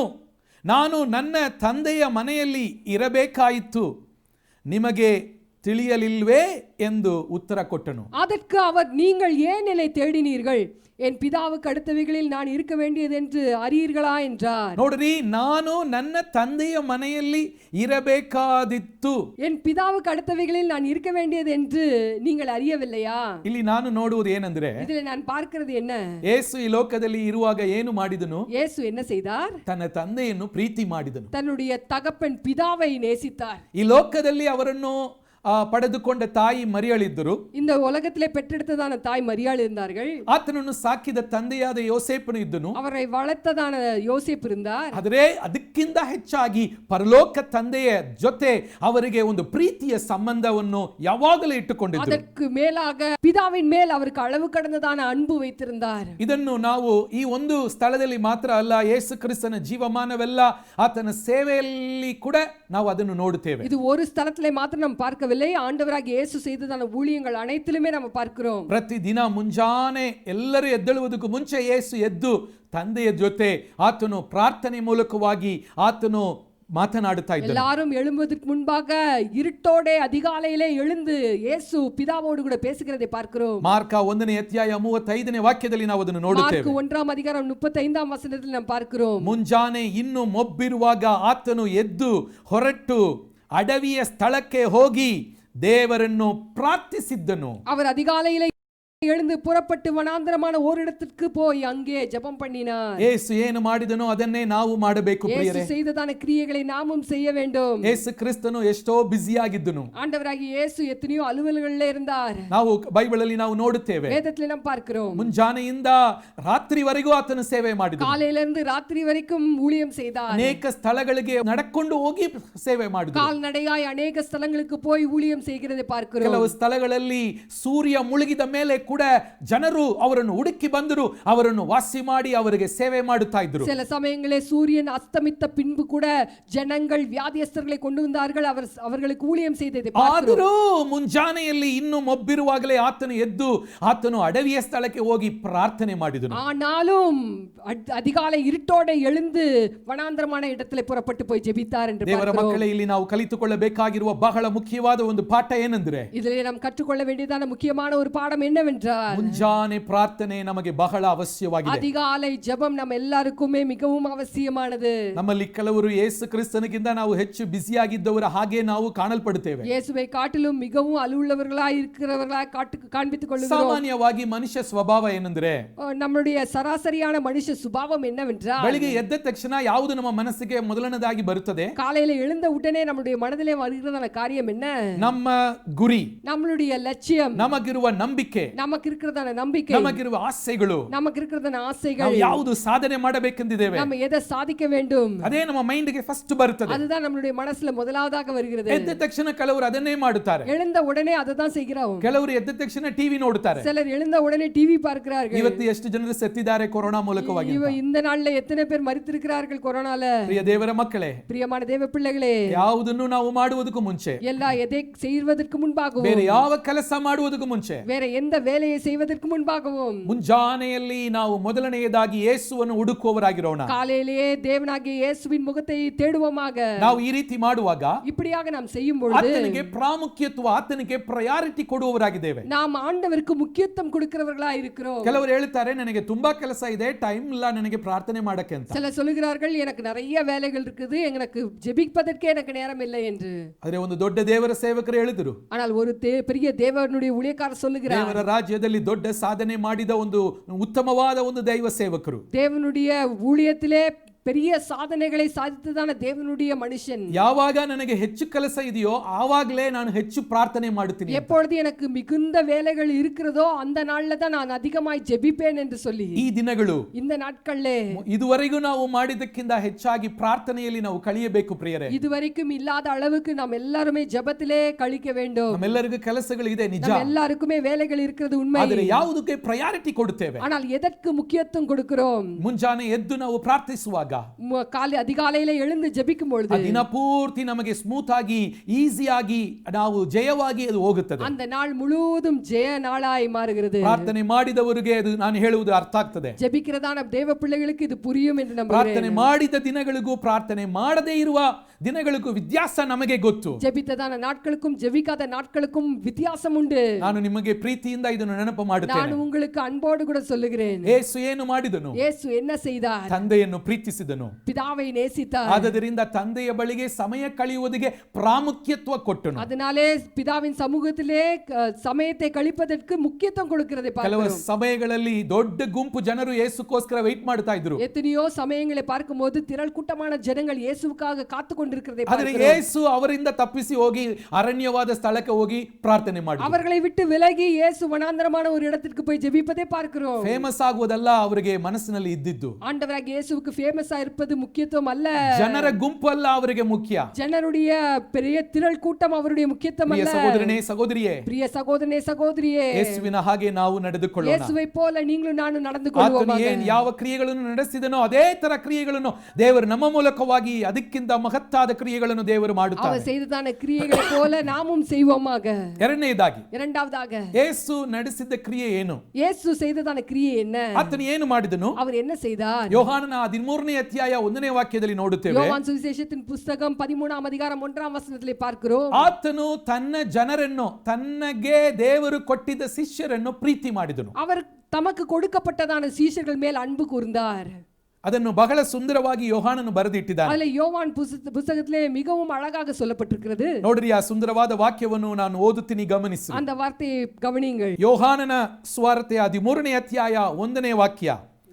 ಬಸ್ಕಾ ಹಬ್ಬದ ಮುಂದೆ ಯೇಸು ತಾನು ಈ ಲೋಕವನ್ನು ಬಿಟ್ಟು ತಂದೆಯ ಬಳಿಗೆ ಹೋಗಬೇಕಾದ ಕಾಲ ಬಂದಿದ್ದೊಂದು ತಿಳಿಕೊಂಡು ಲೋಕದಲ್ಲಿ ಇರುವಾಗ ತನ್ನವರನ್ನು ಪ್ರೀತಿಸಿ ಪರಿಪೂರ್ಣವಾಗಿ ಅವರನ್ನು ಪ್ರೀತಿಸುತ್ತಾ ಬಂದನು. பஸ்கா பண்டிகைக்கு முன்னே இயேசு இவ்வுலகத்தை விட்டு பிதாவினிடத்திற்கு போகும்படியான தம்முடைய வேளை வந்ததென்று அறிந்து தாம் இவ்வுலகத்தை இருக்கிற தம்முடையவர்களில் அன்பு கூர்ந்தபடியே முடிவு பரியந்தம் அவர்களிடத்தில் அன்பு வைத்தார். ಈ ವಾಕ್ಯದ ಕೊನೆಯ ಭಾಗವನ್ನು ಗಮನಿಸಿ. இந்த வசனத்தின் கடைசி பாகத்திலே பார்ப்போம். ತನ್ನವರನ್ನು ಪ್ರೀತಿಸಿ ಪರಿಪೂರ್ಣವಾಗಿ ಅವರನ್ನು ಪ್ರೀತಿಸುತ್ತಾ ಬಂದನು. முடிவு பரியந்தம் அவர்களிடத்தில் அன்பு வைத்திருந்தார். ಯೇಸು ತನ್ನ ಶಿಷ್ಯರನ್ನು ಹೇಗೆ ಪ್ರೀತಿಸಿದನು? இயேசு சீஷர்களை எப்படியாக நேசித்தார்? ಅವರನ್ನು ಸಂಪೂರ್ಣವಾಗಿ ಪರಿಪೂರ್ಣವಾಗಿ ಪ್ರೀತಿಸಿದನು ಎಂದು ಕನ್ನಡದಲ್ಲಿ ಹೇಳಲ್ಪಟ್ಟಿದೆ. ತಮಿಳಲ್ಲಿಯೂ ಇಂಗ್ಲಿಷ್ನಲ್ಲಿಯೂ ಟಿಲ್ ದ ಎಂಡ್, ಅಂತ್ಯದವರೆಗೂ ಅವರನ್ನು ಪ್ರೀತಿಸಿದನು. கன்னடாவில் பாத்தீங்கன்னா சம்பூர்ணமாய் நேசித்தார் என்று பார்க்கிறோம். ஆனால் தமிழ்லையும் இங்கிலீஷ்லையும் பார்க்கும்போது முடிவு பரியந்தம் நேசித்தார் என்று பார்க்கிறோம். ಯೇಸುವಿನ ಶಿಷ್ಯರನ್ನು ಯೇಸು ಪ್ರೀತಿ ಮಾಡಿದ್ದು ಹೇಗೆ? இயேசுவின் சிஷ்யர்களை இயேசு எப்படி நேசித்தார்? ಅವರೆಲ್ಲರೂ ತುಂಬಾ ಒಳ್ಳೆಯವರಾಗಿದ್ದರಾ? அவர்கள் எல்லாம் ரொம்ப நல்லவர்களா? ತುಂಬಾ ಪರ್ಫೆಕ್ಟ್ ಆಗಿದ್ದರಾ? ரொம்ப பரிபூர்ணர்களா? ಯೇಸು ಎಕ್ಸ್ಪೆಕ್ಟ್ ಮಾಡಿದ ಹಾಗೆ ಅವರೆಲ್ಲರೂ ಇದ್ರಾ? எல்லாரும் இயேசு எதிர்பார்த்த வண்ணமாக இருந்தார்களா? ಆ ರೀತಿ ಇಲ್ಲ ರೀ. அப்படி அல்ல. ಎಂತ ವ್ಯಕ್ತಿಗಳು ಅವರೆಲ್ಲ? எப்படிப்பட்டவர்கள் அவர்கள்? ತಮ್ಮಲ್ಲಿ ಯಾರು ದೊಡ್ಡವರು ಅಂತ ವಾಗ್ವಾದ ಮಾಡಿದವರು ಒಂದು ಸಮಯದಲ್ಲಿ. தம்மிலே யார் பெரியவர்கள் என்று சொல்லி வாக்குவாதம் பண்ணி கொண்டிருந்ததான் அந்த சமயத்திலே ஆண்டவராகிய இயேசு சொல்லுகிறார். ಲೂಕ 9:54ನೇ ವಾಕ್ಯದಲ್ಲಿ ನಾವು ನೋಡುತ್ತೇವೆ, ಆಕಾಶದಿಂದ ಬೆಂಕಿ ಬಿದ್ದು ಇವರನ್ನು ನಾಶ ಮಾಡಲಿ ಎಂದು ನಾವು ಹೇಳುವುದಕ್ಕೆ ನಿಮಗೆ ಮನಸ್ಸುಂಟೋ ಅಂತ. ಎಲ್ಲರನ್ನೂ ಸಾಯಿಸಿಬಿಡಬೇಕೆಂಬ, ಎಲ್ಲರೂ ಸತ್ರೆ ಸಾಯಲಿ, ಆ ತರ மனோபாவ உள்ள ಒಂದು ವ್ಯಕ್ತಿಗಳು. லூக்கா 9:54 வசனத்திலே நாம் பார்க்கிறோம், வானத்திலிருந்து அக்கினியை இறக்கி இவர்களை அழித்து போடலாமே என்று இயேசுவை பார்த்து கேட்டதான அந்த சீஷர்களை இயேசு அதிகமாக நேசித்தார். ನೋಡ್ರಿ, ಎಂತ ವ್ಯಕ್ತಿಗಳು ಇವರೆಲ್ಲರೂ. பாருங்கள் எப்படிப்பட்டதான ஜனங்கள் இவர்கள். 12 ಶಿಷ್ಯರಲ್ಲಿ ತುಂಬಾ ಉತ್ತಮವಾದವರೆಂದು ಯೇಸು ಸ್ವಾಮಿ 3 ಜನರನ್ನು ಆರಿಸಿಕೊಂಡನು, ಪೇತ್ರ, ಯಾಕೋಬ, ಯೋಹಾನನ್ ಅಂತ. 12 சீஷர்களை பார்க்கும்பொழுது 3 பேர் தான் ரொம்ப முக்கியமானவர்கள் என்று பேதுரு, யோவான், யாக்கோபு என்று 3 பேரை தெரிந்து கொண்டிருந்தார். ಇವರು ಎಂತವರು? இவர்கள் எப்படிப்பட்டவர்கள்? ಒಂದು ದಿನ ಯೇಸು ಸ್ವಾಮಿ ಪ್ರಾರ್ಥನೆ ಮಾಡುವುದಕ್ಕೋಸ್ಕರ ಗೆತ್ಸೆಮನೆ ತೋಟಕ್ಕೆ ಇವರಲ್ಲಿ ಈ 3 ವ್ಯಕ್ತಿಗಳನ್ನು ಮಾತ್ರ ಕರ್ಕೊಂಡು ಹೋದರು. ಗೆತ್ಸೆಮನೆ ತೋಟத்திலே பார்க்கும்பொழுது 3 பேரை தனக்கு பக்கத்திலே கொண்டு போய் வைத்துக் கொண்டார். ಅಲ್ಲಿ ಯೇಸು ಅಳುತ್ತಾ ಪ್ರಾರ್ಥನೆ ಮಾಡ್ತಾ ಇದ್ದಾನೆ. அங்க இயேசு அழுது ஜெபிக்கும் பொழுது ರಕ್ತ ಬೆವರು ಬರ್ತಾ ಪ್ರಾರ್ಥನೆ ಮಾಡ್ತಾ ಇದ್ದಾರೆ, ಆದ್ರೆ ಇವರೆಲ್ಲ ಚೆನ್ನಾಗಿ ನಿದ್ರೆ ಮಾಡ್ತಾ ಇದ್ದಾರೆ. வேர்வை ரத்தமாய் மாறி அவர் ஜெபித்துக் கொண்டிருக்கிறதான சமயத்திலே இவர்கள் 3 பேரும் தூங்கி கொண்டிருக்கிறதை பார்க்கிறோம். ಇಂಥ ವ್ಯಕ್ತಿಗಳನ್ನು ಬಗ್ಗೆನೇ ಹೇಳಲ್ಪಟ್ಟಿದೆ, ಅಂತ್ಯವರೆಗೂ ಪರಿಪೂರ್ಣವಾಗಿ ಅವರನ್ನು ಯೇಸು ಪ್ರೀತಿಸಿದನು. இப்படிப்பட்டதான ஜனங்களை பார்த்து தான் ஆண்டவராகிய இயேசு சொல்லுகிறார், முடிவு பரியந்தம் அவர்களை நேசித்தேன். ನಾವು ಎಂತ ವ್ಯಕ್ತಿಗಳನ್ನು ನಾವು ಪ್ರೀತಿಸುತ್ತೇವೆ? நாம் எப்பேற்பட்டவர்களை நாம் நேசிக்கிறோம்? ನಾನು ಬಯಸುವ ಹಾಗೆ ನೀನಿದ್ರೆ ನಾನು ನಿನ್ನನ್ನು ಪ್ರೀತಿಸ್ತೇನೆ. நான் நினைச்ச மாதிரி நீங்க நடந்துக்கிட்டீங்கன்னா நான் உங்களை நேசிப்பேன். ನಾನು ಎಕ್ಸ್ಪೆಕ್ಟ್ ಮಾಡುವ ಹಾಗೆ ನೀನೆಲ್ಲ ಮಾಡಬೇಕು. நான் எதிர்பார்க்கிற வண்ணமாக நீங்க எல்லாவற்றையும் செய்ய வேண்டும். ಆತ್ರ ಇದ್ರೆ ನಾನು ನಿನ್ನನ್ನು ಪ್ರೀತಿಸ್ತೇನೆ. அப்படி செய்திருப்பீர்கள் என்றால் நான் உங்களை நேசிப்பேன். ನನಗೆ ಇಷ್ಟ ಇಲ್ಲ ಅಂದ್ರೆ ನಾನು ನಿನ್ನನ್ನು ಬೀಸಾಕ್ಬಿಡ್ತೀನಿ. எனக்கு பிடிக்கலன்னா உங்களை தூக்கி போட்டுருவேன். ಆ ರೀತಿನೇ ನಾವೆಲ್ಲ ಇದ್ದೀವಿ. அப்படியாக தான் நாம் இருக்கிறோம். ಆದ್ರೆ ಯೇಸು ನಡೆದ ಹಾಗೆ ನಾವು ನಡೆಯಬೇಕು. ஆனால் இயேசு நடந்தது போலவே நாம் நடக்க வேண்டும். ಯೇಸು ಏನು ಮಾಡಿದನು? இயேசு என்ன செய்தார்? ಇಂಥ ಶಿಷ್ಯರನ್ನು ಪ್ರೀತಿಸಿದನು. இப்படிப்பட்டதான சீஷர்களையும் ಆண்டவர் நேசித்தார். ಅಂತ್ಯವರೆಗೂ ಪ್ರೀತಿಸಿದನು. முடிவு பரியந்தம் நேசித்தார். ಕೆಲವರನ್ನು ನಾವು ಒಂದು ಕಾಲಕ್ಕೆ ಪ್ರೀತಿ ಮಾಡುತ್ತೇವೆ. சிலரை ஒரு காலகட்டத்துக்கு மாத்திரம் தான் நாம் நேசிக்கிறோம். ಆಮೇಲೆ ಅವರ ಇನ್ನೊಂದು ಕಡೆ ಅವರು ಹೇಗೆ ಇದ್ದಾರೆ ಎಂಬುದು ನಮಗೆ ಗೊತ್ತಾಗ್ಬಿಡುತ್ತದೆ. பின்பு அவர்கள் மறுபக்கம் எப்படி இருக்கிறது என்று நமக்கு தெரிந்து விடுகிறது. ಒಂದು ಕಾಯಿನಿಗೆ 2 ಭಾಗ ಇರುವ ಹಾಗೆ ஒரு நாணயத்துக்கு 2 பக்கம் இருப்பது போல ಕೆಲವರನ್ನು ನಾವು ನೋಡಿದ ತಕ್ಷಣ ಅವರ ಹತ್ರ ನಾವು ಸ್ಟಾರ್ಟಿಂಗ್ ನಲ್ಲಿ ಮಾತನಾಡುವಾಗ ಚೆನ್ನಾಗಿ ಮಾತನಾಡ್ತಾರೆ, ನಮ್ಮ ಹತ್ರ ಚೆನ್ನಾಗಿರ್ತಾರೆ. ಆದ್ದರಿಂದ ನಾವು ಅವರ ಹತ್ರ ನಾವು ಕೂಡ ಚೆನ್ನಾಗಿ ಪ್ರೀತಿ ಮಾಡುತ್ತೇವೆ. ஆரம்பத்துல பழகுறதான காலத்துல ரொம்ப நல்லா இருப்பாங்க, அதனால நம்ம நல்லா நேசிப்போம். ಆದರೆ ಅವರ ಇನ್ನೊಂದು ಭಾಗ ಅವರ ಹತ್ರ ನಾವು ಕ್ಲೋಸ್ ಆಗಿ ಇನ್ನೊಂದು ಸ್ವಲ್ಪ ದಿನಗಳಾದ ಮೇಲೆ ಗೊತ್ತಾಗ್ತದೆ. ஆனால் அவர்களோடு கூட பழக பழக இன்னொரு பக்கம் நமக்கு தெரிய வருகிறது. ಆವಾಗ ನಾವು ಅವರನ್ನು ಪ್ರೀತಿ ಮಾಡುವುದು ಬಿಟ್ಟು ದೂರ ಹೋಗಿ ಬಿಡ್ತೇವೆ. மெதுவா அவரை நேசிப்பதை விட்டு நம்ம விலகி விடுகிறோம். ಆದರೆ ಯೇಸು ಸ್ವಾಮಿ ಹಂಗಿಲ್ಲ. ஆனால் இயேசு அப்படிப்பட்டவர் அல்ல. ಯೇಸು ತನ್ನ ಶಿಷ್ಯರನ್ನು ಹೇಗೆ ಪ್ರೀತಿ ಮಾಡಿದನು? எப்படியாக இயேசு தம்முடைய சீஷர்களை நேசித்தார்? ನೋಡ್ರಿ, ಮಾರ್ಕ 3:14 ನಲ್ಲಿ, மார்க் 3:14 14 ಒಂದು ಬಹಳ ಸುಂದರವಾದ ಒಂದು ಭಾಗ ಮಾತು ನನಗೆ ತುಂಬಾ ಇಷ್ಟ ಆಯ್ತು. ஒரு அழகான வார்த்தை எனக்கு மிகவும் பிடித்தமான வசனம். ಅಲ್ಲಿ ಹೇಳಲ್ಪಟ್ಟಿದೆ, அதுல சொல்லப்பட்டிருக்கிறது, ಆತನು 12 ಮಂದಿಗಳನ್ನು ಆರಿಸಿ ಅವರನ್ನು ತನ್ನ ಸಂಗಡ ಇರಬೇಕೆಂದಲೂ ಎಂದು ಹೇಳಲ್ಪಟ್ಟಿದೆ. இயேசு 12 சீஷர்களை தெரிந்து கொண்டு அவர்கள் தம்மோடு இருக்கும்படியாக தெரிந்து கொண்டார் என்று ನೋಡ್ರಿ, சொல்லப்பட்டிருக்கிறது. ಯೇಸು ಶಿಷ್ಯರನ್ನು ಆರಿಸಿಕೊಂಡಿದ್ದು ಅವರೆಲ್ಲರೂ ಈತನೊಂದಿಗೆ ಯೇಸುವೊಂದಿಗೆ ಇರಬೇಕೆಂಬುದಾಗಿ. தெரிந்து கொண்டதற்கு காரணம் என்ன? சீஷர்கள் எல்லாரும் அவரோடு கூட இருக்க வேண்டும் என்று சொல்லி. ಈ ಲೋಕದಲ್ಲಿ ಯಾವ ವಿಐಪಿಗಳು ಈ ತರ ಮಾಡಲಾರಿ. எந்த விஐபி இந்த உலகத்துல இருந்தாலும் இப்படி செய்ய மாட்டாங்க. ಏನ್ ಮಾಡ್ತಾರೆ? என்ன செய்வார்கள்? ನಾನು ಬೆಟ್ಟದ ಮೇಲೆ ಇರ್ತೀನಿ, நான் மலையின் மேல இருக்கிறேன், ನಾನು ಗುರು, நான் குரு, ನೀವೆಲ್ಲ ಕೆಳಗಡೆ ಇರ್ರಿ. நீங்க எல்லாம் கீழே இருங்க. ನಾನು ಅಲ್ಲಿ ಮಹಾಪರಿಶುದ್ಧ ಸ್ಥಳದ ಒಳಗೆ ಅಲ್ಲಿ ಒಳಗಡೆ ಇರ್ತೀನಿ, ನೀನು ಆಚೆ ಕಡೆ ಇರು. நான் உள்ள ரொம்ப பரிசுத்த ஸ்தலத்துல இருப்பேன், நீங்க எல்லாம் வெளியில நின்னுட்டு இருக்கணும். ಯೇಸು ಸ್ವಾಮಿ ಹಂಗಿಲ್ಲ. ஆனால் இயேசு அப்படி அல்ல. ಶಿಷ್ಯರನ್ನು ಪ್ರೀತಿ ಮಾಡಿದನು, சீஷர்களை நேசிக்கிறார், ಅವರೊಂದಿಗೆ ಇರಬೇಕೆಂದ ಬಯಸಿದನು, அவரோடு கூட இருக்கும்படியாய் அவர் விரும்பினார். ಕೆಲವು ಸಮಯದಲ್ಲಿ ನಮಗೆಲ್ಲ ದೇವರನ್ನು ಪ್ರೀತಿ ಮಾಡುವುದು ಈಸಿ ಆಗಿಬಿಡುತ್ತದೆ. சில நேரங்களில் தேவனிடத்தில் அன்பு கூறுவது மிகவும் சுலபமா இருக்கு. ಆದ್ರೆ ಒಬ್ಬರನ್ನೊಬ್ಬರು ಪ್ರೀತಿ ಮಾಡುವುದು ನಮಗೆ ಕಷ್ಟ ಆಗ್ತದೆ. ஆனால் ஒருவரில் ஒருவர் அன்பா இருப்பது மிகவும் கடினமா இருக்கிறது. ಯಾಕಂದ್ರೆ ಜನರು ನಮ್ಮನ್ನು ಹರ್ಟ್ ಮಾಡಿ ಬಿಡ್ತಾರೆ. ஏனென்றால் ஜனங்கள் நம்மளை வேதனைப்படுத்தி விடுகிறார்கள். ನನ್ನನ್ನು ಕೇಳುತ್ತಾ ಇರುವ ಪ್ರಿಯರೇ, என்னை ಕೇட்டுக்கொண்டிருக்கிறதான பிரியமான பிள்ளைகளே, ಯೇಸುವಿನ ಹಾಗೆ ನಾವು ಕೂಡ ಒಬ್ಬರನ್ನೊಬ್ಬರು ಪ್ರೀತಿ ಮಾಡಬೇಕು. இயேசுவை போல ஒருவரை ஒருவர் நேசிக்க வேண்டும். ಯೇಸುವನ್ನು ನೋಡಿ ಒಂದು ವ್ಯಕ್ತಿ ಒಂದು ದಿನ ಕೇಳಿದನು. இயேசுவை பார்த்து ஒரு நாள் கேட்டார், ಆಜ್ಞೆಗಳಲ್ಲಿ ಪ್ರಧಾನ ಆಜ್ಞೆ ಏನಂತ? அந்த கட்டளைகள் எல்லாம் பிரதானமான கட்டளை என்ன? ಹಾಗೆ ಯೇಸು ಹೇಳಿದನು, இயேசு சொல்லுகிறார், ದೇವರನ್ನು ನೀನು ಪೂರ್ಣ ಮನಸ್ಸಿಂದ, ಪೂರ್ಣ ಹೃದಯದಿಂದ, ಪೂರ್ಣ ಬಲದಿಂದ ಪ್ರೀತಿ ಮಾಡಬೇಕು. உன் தேவனாகிய கர்த்தரிடத்தில் உன் முழு இதயத்தோடு கூட, உன் முழு பலத்தோடு கூட, உன் முழு ஆத்மாவோடு கூட அன்பு கூறுவாயாக என்று சொல்லப்பட்டிருந்தது. ಹಂಗೆ ಯೇಸು ಸ್ವಾಮಿ ಮುತ್ತಾಯ ಮಾಡಿಲ್ಲ. அதிலேயே அவர் முடித்து விடவில்லை அவனோடு கூட. ಎರಡನೆಯದಾಗಿ ಇನ್ನೊಂದು ಒಂದು ಆಜ್ಞೆಯನ್ನು ಹೇಳಿದನು. இரண்டாவதாக இன்னொரு கட்டளையை கேட்கிறார். ಅದು ಬಹಳ ಮುಖ್ಯವಾದದ್ದು. அது ரொம்ப முக்கியமானது. ಅದು ಮೊದಲನೇ ಆಜ್ಞೆ ಎಷ್ಟು ಮುಖ್ಯವಾಗಿದೆಯೋ ಅದೇ ಅಷ್ಟು ಇದು ಕೂಡ ಮುಖ್ಯವಾದದ್ದು. முதல் கட்டளை எவ்வளவு முக்கியமா இருந்ததோ அதே விதமான முக்கியத்துவம் அந்த இரண்டாவது கட்டளைக்கும் உண்டு. ನಿನ್ನಲ್ಲಿ ನೀನು ಪ್ರೀತಿ ಮಾಡುವ ಹಾಗೆ ನಿನ್ನ ನೆರೆಯವನನ್ನು ಪ್ರೀತಿ ಮಾಡಬೇಕು. உன்னில் நீ அன்பு கூறுவது போல பிறரிடத்திலும் அன்பு கூறுவாயாக என்பதே. ಇದು ಕಷ್ಟನೇ. இது ಕಷ್ಟம். ಇದರ ಬಗ್ಗೆ ನಾನು ಪ್ರಸಂಗ ಮಾಡುವುದು ಈಸಿ. இதை நான் பிரசங்கம் பண்ணிரலாம். ಆದರೆ ಕೆಲವು ಸಮಯದಲ್ಲಿ ಪ್ರಾಕ್ಟೀಸ್ ಮಾಡುವುದು, ಅದನ್ನು ನಾವು ಅಭ್ಯಾಸ ಮಾಡುವುದು ಕಷ್ಟನೇ. அதை நாம் நடைமுறையிலே நம்ம அனுபவிப்பது அது ரொம்ப கஷ்டம். ಆದರೂ ಸಾಧ್ಯ. ஆனாலும் அது முடியும். ಅದು ಹೇಗೆ ಸಾಧ್ಯ? அது எப்படி முடியும்? ಪೌಲನು ಹೇಳುತ್ತಾನೆ, பவுல் அப்போஸ்தலன் சொல்லுகிறார், ಕ್ರಿಸ್ತನ ಪ್ರೀತಿ ನನ್ನನ್ನು ಒತ್ತಾಯ ಮಾಡುತ್ತದೆ. கிறிஸ்துவின் அன்பு என்னை நெருக்கி ஏவுகிறது. ನಮ್ಮ ಸ್ವಬಲದಿಂದ ಅದು ಆಗಲ್ಲ. நம்முடைய சுய பலத்தினால் அது முடியாது. ಆದರೆ ನಾವು ಇದನ್ನು ಬಯಸಿದರೆ, அதனால் நாம் இதை வாஞ்சிப்போம் என்றால், ಯೇಸುವೇ, இயேசுவே, ನೀನು ನಡೆಸಿದ ಕ್ರಿಯೆಯನ್ನು ನಾನು ನಡೆಸಬೇಕೆಂದು நீ ಬಯಸುತ್ತೇನೆ. நடத்துகிறதான அதே கிரியைகளை நானும் செய்ய வேண்டும் என்று ನಿನ್ನ ಹಾಗೆ சொல்லுவார். ನನ್ನನ್ನು ಮಾರ್ಪಡಿಸು ಎಂದು உம்மை ನಾವು போலவே ಕೇಳುವಾಗ, என்னை மாற்றும் என்று சொல்லும் பொழுது ದೇವರು ಈ ಪ್ರೀತಿಯನ್ನು ನಮ್ಮ ಹೃದಯದೊಳಗೆ ಕೊಡುತ್ತಾನೆ. இப்பேற்பட்டதான ஒரு அன்பை நம்முடைய இதயத்திலே கொடுப்பார். ಪರಿಶುದ್ಧಾತ್ಮನು ನಮ್ಮ ಬಲಹೀನತೆಯಲ್ಲಿ ನಮಗೆ ಸಹಾಯ நம்முடைய ಮಾಡುತ್ತಾನೆ. பலவீனங்களிலே பரிசுத்தாவியானவர் நம்மளுக்கு உதவி செய்வார். ರೋಮ 5ನೇ ಅಧ್ಯಾಯ 5ನೇ ವಾಕ್ಯದಲ್ಲಿ ಹೇಳಲ್ಪಟ್ಟಿದೆ, ಪರಿಶುದ್ಧಾತ್ಮನು ಪ್ರೀತಿಯ ಆತ್ಮನು.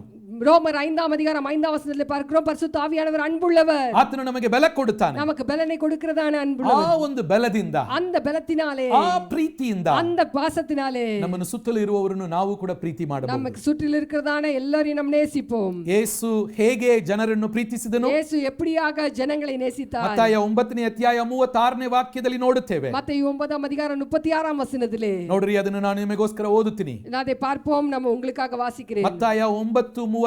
ಆದರೆ ಜನರ ಗುಂಪುಗಳನ್ನು ನೋಡಿ ಅವರು ಕುರುಬನಿಲ್ಲದ ಕುರಿಗಳ ಹಾಗೆ ತೊಳಲಿ ಬಳಲಿ ಹೋಗಿದ್ದರಲ್ಲ ಎಂದು ಅವರ ಮೇಲೆ கணிக்கரப்பட்டனு.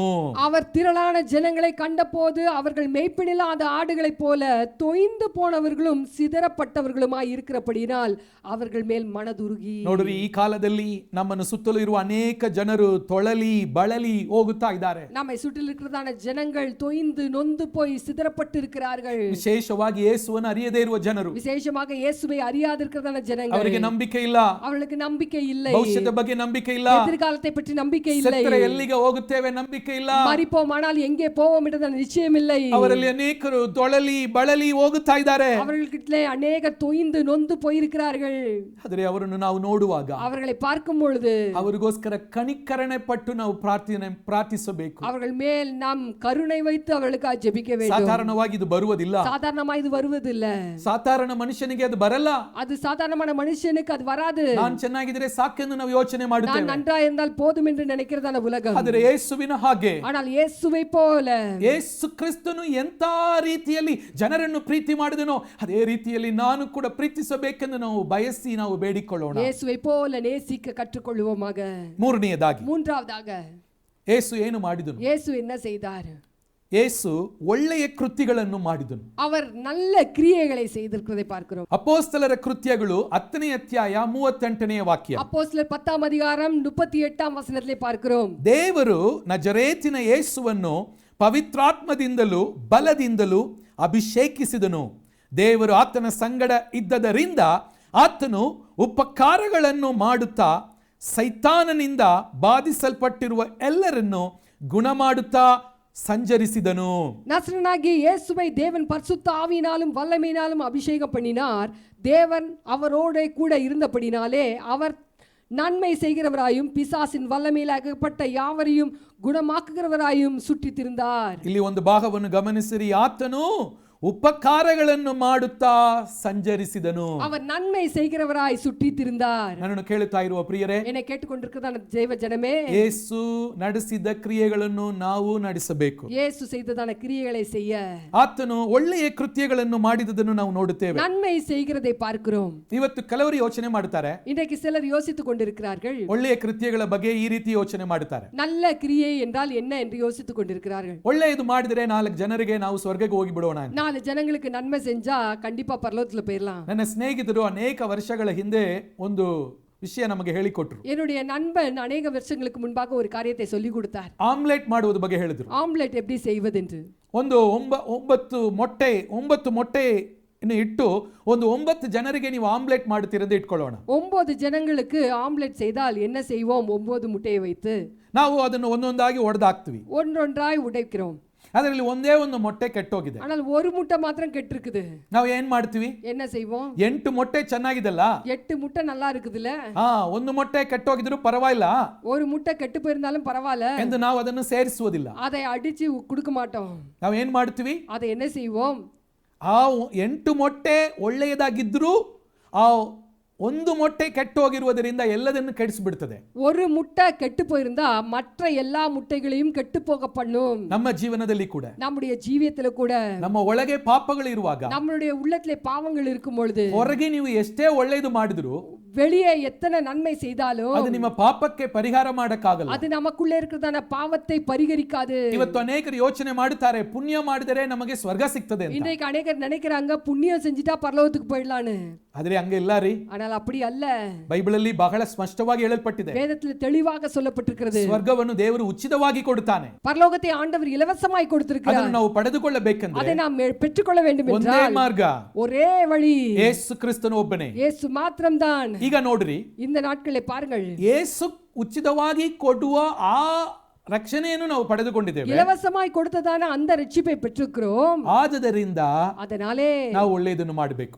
நாம் நன்மையை செய்ய வேண்டும். ಒಳ್ಳೆಯದನ್ನು ಮಾಡುವುದರಿಂದ ರಕ್ಷಣೆ ಸಿಗುವುದಿಲ್ಲ, ಆದರೆ ರಕ್ಷಣೆ ಪಡೆದುಕೊಂಡಿರುವುದರಿಂದ ನಾವು ಒಳ್ಳೆಯದನ್ನು ಮಾಡಬೇಕು. நன்மை செய்வதனால் ரட்சிப்படைய மாட்டோம், ஆனால் ரட்சிப்படைவதற்கிறனாலே நாம் நன்மை செய்ய வேண்டும். ನಾವು ಪಡೆದುಕೊಂಡಿರುವ ರಕ್ಷಣೆಯ ಬಗ್ಗೆ ಅಪೊಸ್ತಲನಾದ ಪೌಲನು ಎಫೆಸಿಯದವರಿಗೆ 2ನೇ ಅಧ್ಯಾಯ 8ನೇ ವಾಕ್ಯದಿಂದ 10ನೇ ವಾಕ್ಯದವರೆಗೂ ಹೇಳುವ ವಾಕ್ಯವನ್ನು ನಾವು ನೋಡೋಣ. எபேசியருக்கு எழுதினதான நிருபம் 2ஆம் அதிகாரம் 8ஆம் வசனம் முதல் 10ஆம் வசனம் வரைக்கும் பவுல் அப்போஸ்தலன் சொல்கிறதான காரியத்தை பார்ப்போம். ಅದು ಪುಣ್ಯ ಕ್ರಿಯೆಗಳಿಂದ ಉಂಟಾದದಲ್ಲ, ಆದದರಿಂದ ಹೊಗಳಿಕೊಳ್ಳುವುದಕ್ಕೆ ಯಾರಿಗೂ ಆಸ್ಪದವಿಲ್ಲ. ನಾವು ಆತನ ನಿರ್ಮಾಣ ಸತ್ಕಾರ್ಯಗಳನ್ನು ಮಾಡುವುದಕ್ಕಾಗಿಯೇ ಕ್ರಿಸ್ತ ಯೇಸುವಿನಲ್ಲಿ ಸೃಷ್ಟಿಸಲ್ಪಟ್ಟೆವು. ನಾವು ಸತ್ಕಾರ್ಯವನ್ನು ನಡೆಸುವವರಾಗಿ ಬದುಕಬೇಕೆಂದು தேவரு நம்மನ್ನು ಮೊದಲೇ ನೇಮಿಸಿದನು. கிருபையினாலே விசுவாசத்தை கொண்டு ரட்சிக்கப்பட்டீர்கள். இது உங்களால் உண்டானதல்ல, இது தேவனுடைய ஈவு.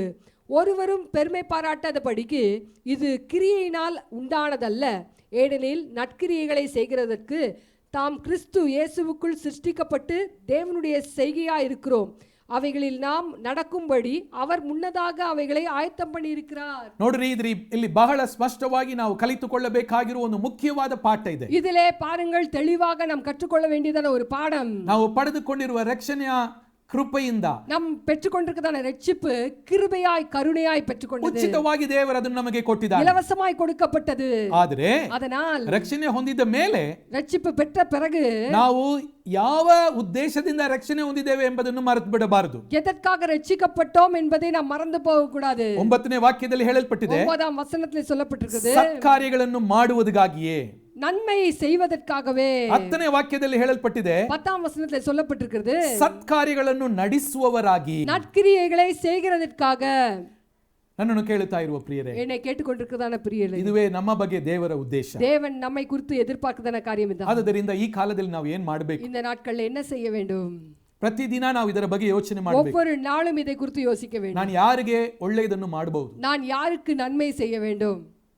ಯಾಕೆಂದ್ರೆ ನಾನು ರಕ್ಷಣೆ ಹೊಂದಿದ್ದೀನಿ, நான் ரட்சிக்கப்பட்டிருக்கிறேன், ನಾನು ಯೇಸು ಕ್ರಿಸ್ತನ ಹಾಗೆ ಇರಬೇಕು, நான் இயேசுவை போல இருக்க வேண்டும். ನಾನು ಯಾವ ಒಳ್ಳೆಯ ಕ್ರಿಯೆಯನ್ನು ನಾನು ಮಾಡಬಹುದು? நான் எப்பேற்பட்டதான நற்கிரியைகளை நான் செய்ய வேண்டும்? ಯಾರಿಗೆ ಒಳ್ಳೆಯದನ್ನು ಮಾಡಬಹುದು? யாருக்கு நன்மையை செய்ய வேண்டும்? ಈ ಒಂದು ಪ್ರಶ್ನೆಯನ್ನು ನಾವು ಆಗಾಗ್ಗೆ ಕೇಳಬೇಕು. இந்த கேள்விகளை நாம் அப்பொழுது கேட்க வேண்டும். ಇದನ್ನು ಇಟ್ಟು ನಾವು ಪ್ರಾರ್ಥಿಸುವಾಗ இதை நாம் வைத்து ஜெபிக்கும் பொழுது ದೇವರು ನಮ್ಮನ್ನು ನಡೆಸುತ್ತಾನೆ, தேவன் நம்மளை நடத்துகிறார், ನಮ್ಮೊಂದಿಗೆ ದೇವರು ಮಾತನಾಡುತ್ತಾನೆ, நம்மோடு கூட பேசுகிறார். ಯೇಸು ಮಾಡಿದ ಹಾಗೆ ನಾವು ಕೂಡ ಉಪಕಾರಗಳನ್ನು ಮಾಡುವವರಾಗಿ ಸಂಚರಿಸುತ್ತೇವೆ. இயேசு செய்தது போலவே நாம் நற்கிரியைகளை செய்கிறவர்களாக சுற்றி திரிவோம். ಈ ರೀತಿ ನಾವು ಮಾಡುವಾಗ இப்படி செய்யும் பொழுது ನಮಗೆ ಏನು ಸಿಗ್ತದೆ? என்ன கிடைக்கும்? ಪ್ರಕಟಣೆ 22ನೇ ಅಧ್ಯಾಯದಲ್ಲಿ வெளிப்படுத்தினல் 22ஆம் அதிகாரம் ಯೇಸು ಕ್ರಿಸ್ತನ ಬರೋಣದ ಬಗ್ಗೆ ಹೇಳಲ್ಪಟ್ಟಿದೆ. இயேசுவின் வருகையை குறித்து சொல்லப்பட்டிருக்கிறது. ನಾವೆಲ್ಲರೂ ನಾವು ನಿರೀಕ್ಷೆಯಿಂದ ಕಾದುಕೊಂಡಿದ್ದೇವೆ. நாம் எதிர்பார்ப்போடு கூட காத்துக் கொண்டிருக்கிறோம். ಯೇಸು ಕ್ರಿಸ್ತನು ನಮ್ಮ ಆತ್ಮೀಗ ಮೊದಲಿಂಗನು ಬೇಗನೆ ಬರುತ್ತಾನೆ. இயேசு நம்முடைய ಆತ್ಮ ಮಣವಾಳನ್ ವೇಗವಾಗಿ ಆತನು ಬರುವಾಗ அவர் வரும்பொழுது ಈ ಲೋಕದಲ್ಲಿ ನಾವು ಏನೇನು ಮಾಡಿದೇವೋ ಅದಕ್ಕೆ ಪ್ರತಿಫಲವನ್ನು ಕೊಡುತ್ತಾನೆ. இந்த உலகத்திலே என்னென்ன கிரியைகளை செய்திருக்கிறோமோ அதற்கு பிரதிபலன்களை கொடுக்கிறார். ಈ ಕಾರಣದಿಂದಲೇ ನಾವು ಬಹು ಜಾಗೃತಿಯಿಂದ ಇರಬೇಕು. இதன் காரணமாகவே நாம் மிகவும் ஜாக்கிரதையுள்ளவர்களாக இருக்க ನೋಡ್ರಿ, வேண்டும். ಆ ವಾಕ್ಯವನ್ನು ನಾನು ಓದುತ್ತೀನಿ, ಗಮನಿಸಿ. அந்த வார்த்தையை கவனித்து பாருங்கள் சார். ಪ್ರಕಟಣೆ 22ನೇ ಅಧ್ಯಾಯ 12ನೇ ವಾಕ್ಯದಲ್ಲಿ 22ஆம் அதிகாரம் 12ஆம் வசனம், ಇಗೋ ನಾನು ಬೇಗ ಬರುತ್ತೇನೆ, ನಾನು ಪ್ರತಿಯೊಬ್ಬನಿಗೆ ಅವನವನ ಕೆಲಸದ ಪ್ರಕಾರ ಕೊಡತಕ್ಕ ಪ್ರತಿಫಲವು ನನ್ನಲ್ಲಿದೆ. இதோ சீக்கிரமாய் வருகிறேன், அவனவனுடைய கிரியைகளின்படி அவனவனுக்கு நான் அளிக்கும் பலன் என்னோட கூட வருகிறது. ಪ್ರತಿದಿನವೂ ನಾವು ಏನೇನು ಮಾಡುತ್ತೇವೆ ಎಂಬುದನ್ನು ನಾವು ಪರೀಕ್ಷಿಸಿ ನೋಡಬೇಕು. ஒவ்வொரு நாளும் நாம் என்ன செய்ய வேண்டும் என்பதை நாம் ஆராய்ந்து பார்க்க வேண்டும். ನಾನು ಮಾಡುವ ಈ ಕಾರ್ಯವು ನನಗೆ ದೇವರು ಪ್ರತಿಫಲವನ್ನು ಕೊಡುವುದಕ್ಕೆ ಅನುಕೂಲವಾಗಿರುತ್ತದಾ, ಇಲ್ಲ ನಾನು ಕೇಡು ಮಾಡುವವನಾಗಿರುತ್ತೇನೆ? இந்த காரியத்தின் மூலமாக ஆண்டவராகிய தேவன் எனக்கு பிரதிபலன்களை கொடுப்பாரா, அல்லது என்னுடைய கிரியை நிமித்தமாய் எனக்கு கேடு விளைவிக்குமா என்று சொல்லி யோசித்து பார்க்க ನಾನು ಮಾಡುವ ಕ್ರಿಯೆಗಳಿಂದ ದೇವರ ರಾಜ್ಯಕ್ಕೆ ಲಾಭ ಸಿಗ್ತದಾ, ಇಲ್ಲ ದೇವರ ರಾಜ್ಯಕ್ಕೆ ನಷ್ಟವಾಗುತ್ತದಾ? நான் செய்கிறதான கிரியைகள் மூலமாக தேவனுடைய ராஜ்யத்துக்கு லாபமாகிறதா அல்லது நஷ்டம் உண்டாகிறதா என்று யோசித்து பார்க்க ಇದು வேண்டும். ದೇವರ ದೃಷ್ಟಿಯಲ್ಲಿ ಒಳ್ಳೆಯ ಕೆಲಸವಾಗಿ ದೇವರು ಒಪ್ಪುಕೊಳ್ಳುವಷ್ಟು ಕಾಣಲ್ಪಡುತ್ತದಾ? தேவனுடைய பார்வையிலே இது நல்ல கிரியைகளா, ஒப்புக்கொள்ளக்கூடியதான கிரியைகளா என்று யோசிக்க வேண்டும். ಇದನ್ನು ನಾವು ಪರೀಕ್ಷಿಸಿ இதை ನೋಡುವವರಾಗಿರಬೇಕು. நாம் ಆರಾய்ந்து பார்க்க வேண்டும். ಅನೇಕ ಸಮಯಗಳಲ್ಲಿ ನಾನು ನೋಡುತ್ತಾ ಇದ್ದೀನಿ, ಅನೇಕ ಸಮಯದಲ್ಲಿ பார்க்கும் பொழுது ಕ್ರೈಸ್ತರಿಗಿಂತ ದೇವರ ಮಕ್ಕಳಿಗಿಂತ ಇತರರ ಜನರು ಕೂಡ ಒಳ್ಳೆಯದನ್ನು ಮಾಡುತ್ತಾರೆ. தேவருடைய பிள்ளைகளை காட்டிலும் மற்றவர்கள் மிகவும் அருமையான நற்கிரியைகளை செய்கிறார்கள். ಅವರು ಒಳ್ಳೆಯದು ಮಾಡುವುದು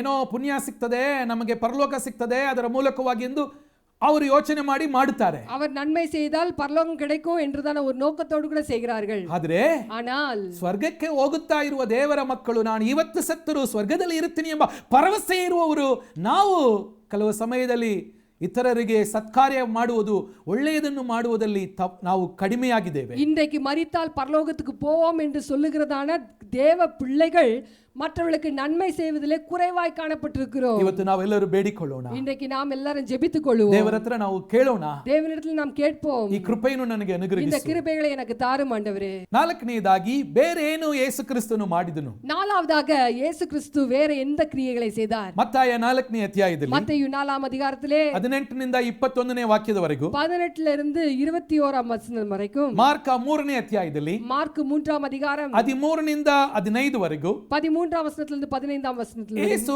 ಶಿಷ್ಯರನ್ನು ಆರಿಸಿಕೊಂಡಿದ್ದನ್ನು ನಾವು ನೋಡುತ್ತೇವೆ. இயேசு சீஷர்களை தெரிந்து கொள்வதை குறித்து பார்க்கிறோம். ಇದು ಆತನು ನಡೆಸಿದ ಕ್ರಿಯೆಗಳಲ್ಲಿ ಬಹಳ ಮುಖ್ಯವಾದ ಒಂದು. இது முக்கியமான இயேசுவின் கிரியைகளா இருக்கிறது. ಯೇಸುವಿಗೆ ಚೆನ್ನಾಗಿ ಗೊತ್ತು. இயேசுவுக்கு தெரியும் ಆತನ ಸೇವೆ ಯೆರೂಸಲೇಮಿನಲ್ಲಿಯೂ ಯೆಹೂದಿಯದಲ್ಲಿಯೂ ಇನ್ನು ಪಾಲಸ್ತೀನ ದೇಶದಲ್ಲಿ ಮಾತ್ರ. ஆண்டவராகிய இயேசுவின் ஊழியம் யூதேயா எருசலேம் மற்றும் பாலஸ்தீனியா தேசத்திலே மாத்திரம் உண்டு என்று. ಆದ್ರೆ ஆனாலும் ಆತನ ಶಿಷ್ಯರು ಭೂಮಿಯ ಕಟ್ಟಕಡೆಯವರೆಗೆ ಹೋಗುತ್ತಾರೆ ಎಂದು ಯೇಸು ಕ್ರಿಸ್ತನಿಗೆ ಗೊತ್ತು. அவருடைய சீஷர்கள் பூமியின் கடைசி பரியந்தம் போய் சுவிசேஷத்தை பிரசங்கிப்பார்கள் என்று இயேசுவுக்கு தெரியும். ಆ ಕಾರಣದಿಂದ அந்த காரணத்தின் ಹೆಚ್ಚು நிமித்தமாக ಪ್ರಾರ್ಥನೆಯಿಂದ ಯೇಸು ತನ್ನ ಶಿಷ್ಯರನ್ನು ಆರಿಸಿಕೊಂಡನು. அதனாலே மிகவும் ஜாக்கிரதையோடு கூட ஜெபித்து சீஷர்களை தெரிந்து கொள்கிறதை பார்க்கிறோம். ರಾತ್ರಿ ಪೂರ್ತಿ ಪ್ರಾರ್ಥನೆ ಮಾಡಿ ಆಮೇಲೆ ಅವರು ಶಿಷ್ಯರನ್ನು ಆರಿಸಿಕೊಂಡರು. இரவு முழுவதும் ஜெபித்து சீஷர்களை தெரிந்து கொள்கிறதை பார்க்கிறோம். ಯೇಸು ಕ್ರಿಸ್ತನ ಹಾಗೆ ನಾವು ಕೂಡ ಶಿಷ್ಯರನ್ನು ಆರಿಸಿಕೊಳ್ಳಬೇಕು. இயேசு கிறிஸ்துவை போல நாமும் கூட சீஷர்களை தெரிந்து கொள்ள வேண்டும். ಅದಕ್ಕೋಸ್ಕರ ನಾವು ಪ್ರಾರ್ಥನೆ ಮಾಡಬೇಕು. அதற்காக நாம் ஜெபிக்க வேண்டும். ಯೇಸು ಕ್ರಿಸ್ತನನ್ನು ಹುಡುಕಿ ದೊಡ್ಡ ದೊಡ್ಡ ಗುಂಪು ಜನರು ಬಂದರು. இயேசுவை தேடி திரள் கூட்டமான ஜனங்கள் அவரை தேடி வந்தார்கள். ಸಾವಿರಾರು ಜನರು ಯೇಸುವನ್ನು ಹುಡುಕಿ ಬಂದರು. ஆயிரக்கணக்கான ஜனங்கள் தேடி வந்தார்கள். ಆದರೂ ಯೇಸು ಕ್ರಿಸ್ತನು ಹೆಚ್ಚು ಸಮಯ ಕಳೆದು ತನ್ನ 12 ಶಿಷ್ಯರ ಜೊತೆ ஆனாலும் 12 சீஷர்களோடு கூட அதிகமான சமயத்தை கழிக்கிறார். ನನ್ನನ್ನು ಕೇಳುತ್ತಾ ಇರುವ ಪ್ರಿಯರೇ, என்னை கேட்டுக்கொண்டிருக்கிறதான பிரியமான பிள்ளைகளே, ಮತ್ತಾಯ 28ನೇ ಅಧ್ಯಾಯದಲ್ಲಿ மத்தேயு 28ஆம் அதிகாரத்திலே 19ನೇ ವಾಕ್ಯದಲ್ಲಿ 19ஆம் வசனத்திலே ನಾವು ಕೂಡ ಅದನ್ನೇ ಮಾಡಬೇಕಂತಾಗಿ ದೇವರು ಒಂದು ಅಪ್ಪಣೆಯನ್ನು ಕೊಟ್ಟಿದ್ದಾನೆ. நாமும் இப்பேற்பட்டதான கிரியைகளை செய்ய வேண்டும் என்று கட்டளையாக சொல்லுகிறார். ಮತ್ತಾಯ 28ನೇ ಅಧ್ಯಾಯ 19ನೇ ವಾಕ್ಯದಲ್ಲಿ 28ஆம் அதிகாரம் 19ஆம் வசனத்திலே ಆದದರಿಂದ ನೀವು ಹೊರಟು ಹೋಗಿ ಎಲ್ಲಾ ದೇಶಗಳ ಜನರನ್ನು ಶಿಷ್ಯರನ್ನಾಗಿ ಮಾಡಿರಿ. ஆகையால் நீங்கள் புறப்பட்டு போய் சகல ஜாதிகளையும் சீஷராக்குங்கள் என்றார்.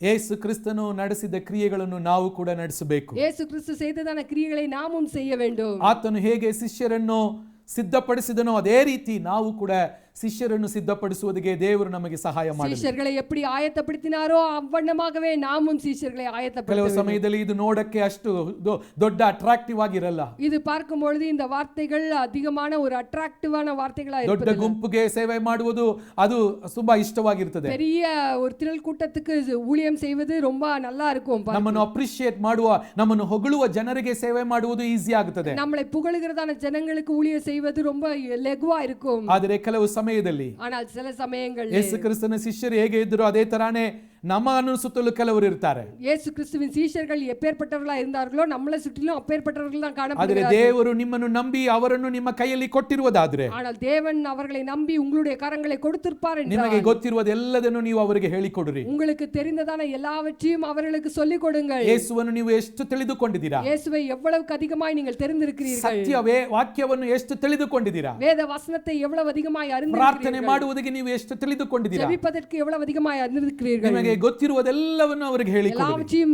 கற்றுக் கொடுங்கள். ನಾವು ಪ್ರತಿಯೊಬ್ಬರು ಒಂದು 10 ಜನರನ್ನಾದರೂ ஒரு ಶಿಷ್ಯರಾಗಬೇಕು. 10 ஜனங்களையாகிலும் சீஷராய் மாற்ற வேண்டும். ಇದನ್ನು ನಾವು ಇದಕ್ಕೆ ಪ್ರಾಮುಖ್ಯ ಕೊಡುವವರಾಗಿರೋಣ. இதற்கு நாம் முக்கியத்துவம் கொடுக்கிறவர்களா இருக்க வேண்டும். 5ನೇದಾಗಿ ஐந்தாவதாக ಇವತ್ತು ನಾನು ಇದನ್ನು ಮಾತ್ರ ನಾನು ಹೇಳಿ ಮುಗಿಸ್ತೀನಿ. இதை நான் சொல்லி முடிக்க விரும்புகிறேன். ಯೇಸು ಮಾಡಿದ ಇನ್ನೂ ಅನೇಕ ಕಾರ್ಯಗಳಿದೆ. இயேசு செய்ததான அநேக காரியங்கள் உண்டு. ಅದೆಲ್ಲವನ್ನು ನಾನು ಈಗ ನಿಮಗೆ ಹೇಳುವುದಕ್ಕೆ ನಮಗೆ ಸಮಯವಿಲ್ಲ. எல்லாவற்றையும் சொல்ல முடியாது இந்த நேரத்தில். ಆದರೆ ಬಹಳ ಬಹಳ ಪ್ರಾಮುಖ್ಯವಾದ ಒಂದು ಕಾರ್ಯ, ಯೇಸು ಮಾಡಿದ ಒಂದು ಕಾರ್ಯವನ್ನು ನಾನು ಈಗ ಹೇಳಿ ಮುಗಿಸ್ತೀನಿ. முக்கியமான ஒரு விஷயத்தை சொல்லி முடிக்கிறேன். ಯೇಸು ಇದಕ್ಕೋಸ್ಕರವೇ ಈ ಲೋಕಕ್ಕೆ ಬಂದನು ಅಂತ ಹೇಳಿದನು. இயேசு இதற்காகவே நான் இந்த உலகத்துக்கு வந்தேன் என்று சொல்லுகிறார். ಯೋಹಾನನ 10ನೇ ಅಧ್ಯಾಯ 17ನೇ ವಾಕ್ಯದಲ್ಲಿ ನೋಡುತ್ತೇವೆ. யோவான் 10ஆம் அதிகாரம் 17ஆம் வசனத்திலே பார்க்கிறோம். ಯೇಸು ತನ್ನ ಪ್ರಾಣವನ್ನು ನಮ್ಮೆಲ್ಲರಿಗೋಸ್ಕರ ಕೊಟ್ಟನು. இயேசு தம்முடைய ஜீவனை நமக்காக கொடுத்தார். ಅದರ ಬಗ್ಗೆ ಯೋಹಾನನ 10:17ನಲ್ಲಿ ಯೇಸು ಹೇಳುತ್ತಾನೆ. அந்த வசனத்திலே எப்படி சொல்லப்பட்டிருக்கிறது? ಯೇಸು ಹೇಳಿದನು, இயேசு சொல்லுகிறார், ನಾನು ತಿರುಗಿ ಪಡೆದುಕೊಳ್ಳುತ್ತೇನೆಂದು ನನ್ನ ಪ್ರಾಣವನ್ನು ಕೊಡುತ್ತೇನೆ, ಅದರ ನಿಮಿತ್ತವಾಗಿ ತಂದೆಯು ನನ್ನನ್ನು ಪ್ರೀತಿಸುತ್ತಾನೆ. நான் என் ஜீவனை மறுபடியும் அடைந்து கொள்ளும்படிக்கு அதை கொடுக்கிறபடினால் பிதா என்னில் அன்பா இருக்கிறார். ಯೇಸು ನಮಗೋಸ್ಕರ ಪ್ರಾಣ ಕೊಟ್ಟನು. இயேசு நமக்காக ஜீவனை கொடுத்தார். ಯಾವ ಉದ್ದೇಶ? என்ன நோக்கத்தோடு கூட? ನಾವು ಸಾಯಬಾರದು, நாம் மரித்து போக கூடாது என்று. ನಾವು ರಕ್ಷಣೆ ಹೊಂದಬೇಕು, ನಾವು ಚೆನ್ನಾಗಿರಬೇಕೆಂದಾಗಿ ಯೇಸು ಕ್ರಿಸ್ತನು ಶಿಲುಬೆಯಲ್ಲಿ ಜಜ್ಜಲ್ಪಟ್ಟನು. நாம் நன்றாக இருக்க வேண்டும் என்று சொல்லி அவர் சிலுவையிலே பாடுபட்டார். ನಾವು ತಲೆ ಎತ್ತಿ ನಡೆಯಬೇಕೆಂಬುದಕ್ಕೋಸ್ಕರ ಆತನು ಅಪಮಾನವನ್ನು ಹೊಂದಿದನು. நாம் தலை நிமிர்ந்து நடக்க வேண்டும் என்று சொல்லி ஆண்டவராகிய இயேசு அவமானங்களை எடுத்துக்கொண்டார். ನನ್ನನ್ನು ಕೇಳುತ್ತಾ ಇರುವ என்னை ಪ್ರಿಯರೇ, கேட்டுக்கொண்டிருக்கிறதான பிரியமான பிள்ளைகளே, ಇದುವೇ ಯೇಸು ನಡೆಸಿದ ಕ್ರಿಯೆ. இதுவே இயேசு செய்ததான கிரியை. ನಾವು ಅದೇ ರೀತಿ ನಾವು ಕೂಡ ಸಾಯಬೇಕೆಂದು ಯೇಸು ಕೇಳಿಲ್ಲ.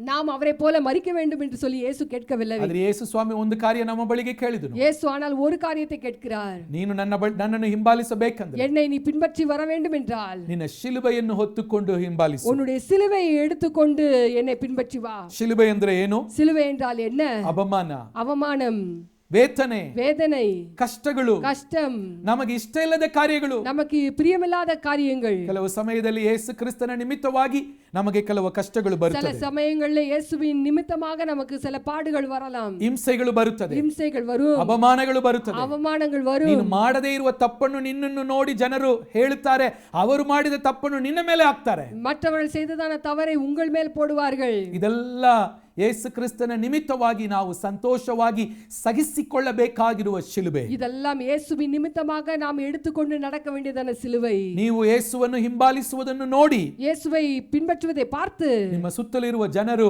ಯೇಸುವನ್ನು ತಿಳಿದುಕೊಳ್ಳಬೇಕು. சுற்றி இருக்கிறதான ஜனங்கள் இயேசுவை அறிந்து கொள்ள வேண்டும். ನೀವು ಯೇಸುವನ್ನು ಆರಾಧಿಸುವುದರಿಂದ நீங்கள் இயேசுவை ஆராதிப்பதினாலே ಕೆಲವರು ನಿಮ್ಮನ್ನು ನೋಡಿ ನಗೀತಾರೆ. சிலர் உங்களை பார்த்து நகைப்பார்கள். ನೀವು ಯೇಸುವನ್ನು ಹಿಂಬಾಲಿಸುವುದರಿಂದ இயேசுவை பின்பற்றுவதினாலே ಕೆಲವರು ನಿಮ್ಮನ್ನು ತಿರಸ್ಕರಿಸುತ್ತಾರೆ. சிலர் உங்களை உதாசீனப்படுத்துவார்கள். ನೀವು ದೇವರಿಗೆ ನಂಬಿಗಸ್ತರಾಗಿರುವುದರಿಂದ நீங்கள் தேவனுக்கு உண்மையுள்ளவர்களா இருக்கிறபடினாலே ಕೆಲವು ಸಮಯದಲ್ಲಿ ಕೆಲವು ನಷ್ಟಗಳು ಬರುತ್ತದೆ. சில சமயங்களில் நஷ்டங்கள் வரும். ಎಲ್ಲರ ಹಾಗೆ ಇದ್ರೆ ಎಲ್ಲರಿಗೂ ಸಿಗುವುದು ನಿಮಗೂ ಸಿಗ್ತದೆ. எல்லாரும் மாதிரி இருப்போனா எல்லாருக்கும் கிடைப்பதா உங்களுக்கும் கிடைக்கும். ಆದರೆ ನಾವು ಕೆಲವು ಸಮಯದಲ್ಲಿ ಎಲ್ಲರೂ ಮಾಡುವುದನ್ನು ನಾವು ಮಾಡಕ್ಕಾಗಲ್ಲ. அதனால எல்லா சமயங்களும் எல்லாரும் பண்ணுவது நம்ம செய்ய முடியாது. ಆ ರೀತಿ ನಾವು ಯೇಸು ಕ್ರಿಸ್ತನಿಗೋಸ್ಕರ ನಾನು ಪರಿಶುದ್ಧನಾಗಿರುತ್ತೀನಿ, ನಂಬಿಗಸ್ತನಾಗಿರುತ್ತೀನಿ, ನಾನು ಈ ರೀತಿ ಇರ್ತೀನಿ ಎಂದು ನಾವು ಇರುವಾಗ ಎಲ್ಲರಿಗೂ ಸಿಗುವ ಕೆಲವು ಹಿತಗಳು ನಿಮಗೆ ಸಿಗದೆ, ಕೆಲವು ಸೌಲಭ್ಯಗಳು ಸಿಗದೆ ಹೋಗಬಹುದು. ஆண்டவராகிய இயேசுவுக்காக நாம் வேறுபாட்டின் ஜீவியத்தை நாம் ஜீவிக்கும் பொழுது மற்றவர்களுக்கு கிடைக்கிறதான சில காரியங்கள் நமக்கு கிடைக்காமல் போகலாம். ಪರವಾಗಿಲ್ಲ, ಅದುವೇ ನೀವು ಹೊತ್ತುಕೊಂಡು ಹೋಗಬೇಕಾಗಿರುವ ಶಿಲುಬೆ. பரவாயில்லை, அதுதான் நீங்கள் எடுத்துக்கொண்டு போக வேண்டியதான உங்கள் சிலுவை. ಯೇಸು ನಡೆಸಿದ್ದ ಕ್ರಿಯೆಗಳನ್ನು ನಾವು ನಡೆಸಬೇಕು ಎಂಬುದನ್ನು ಮರೆತು ಬಿಡಬೇಡ. இயேசு நடப்பித்ததான கிரியைகளை நாமும் செய்ய வேண்டும் என்பதை மறந்து போக வேண்டாம். ಕೆಲವು ಸಮಯದಲ್ಲಿ ನಾವು ಕೆಲವರಿಗೆ ಒಳ್ಳೆಯದನ್ನು ಮಾಡುತ್ತೇವೆ, ಅವರು ಅದಕ್ಕೆ ಬದಲಾಗಿ ನಮಗೆ ಕೇಡು ಮಾಡುತ್ತಾರೆ. நாம் செய்கிறதான நன்மைக்கு பதிலாக அநேகர் நமக்கு தீமைகளை செய்யலாம்.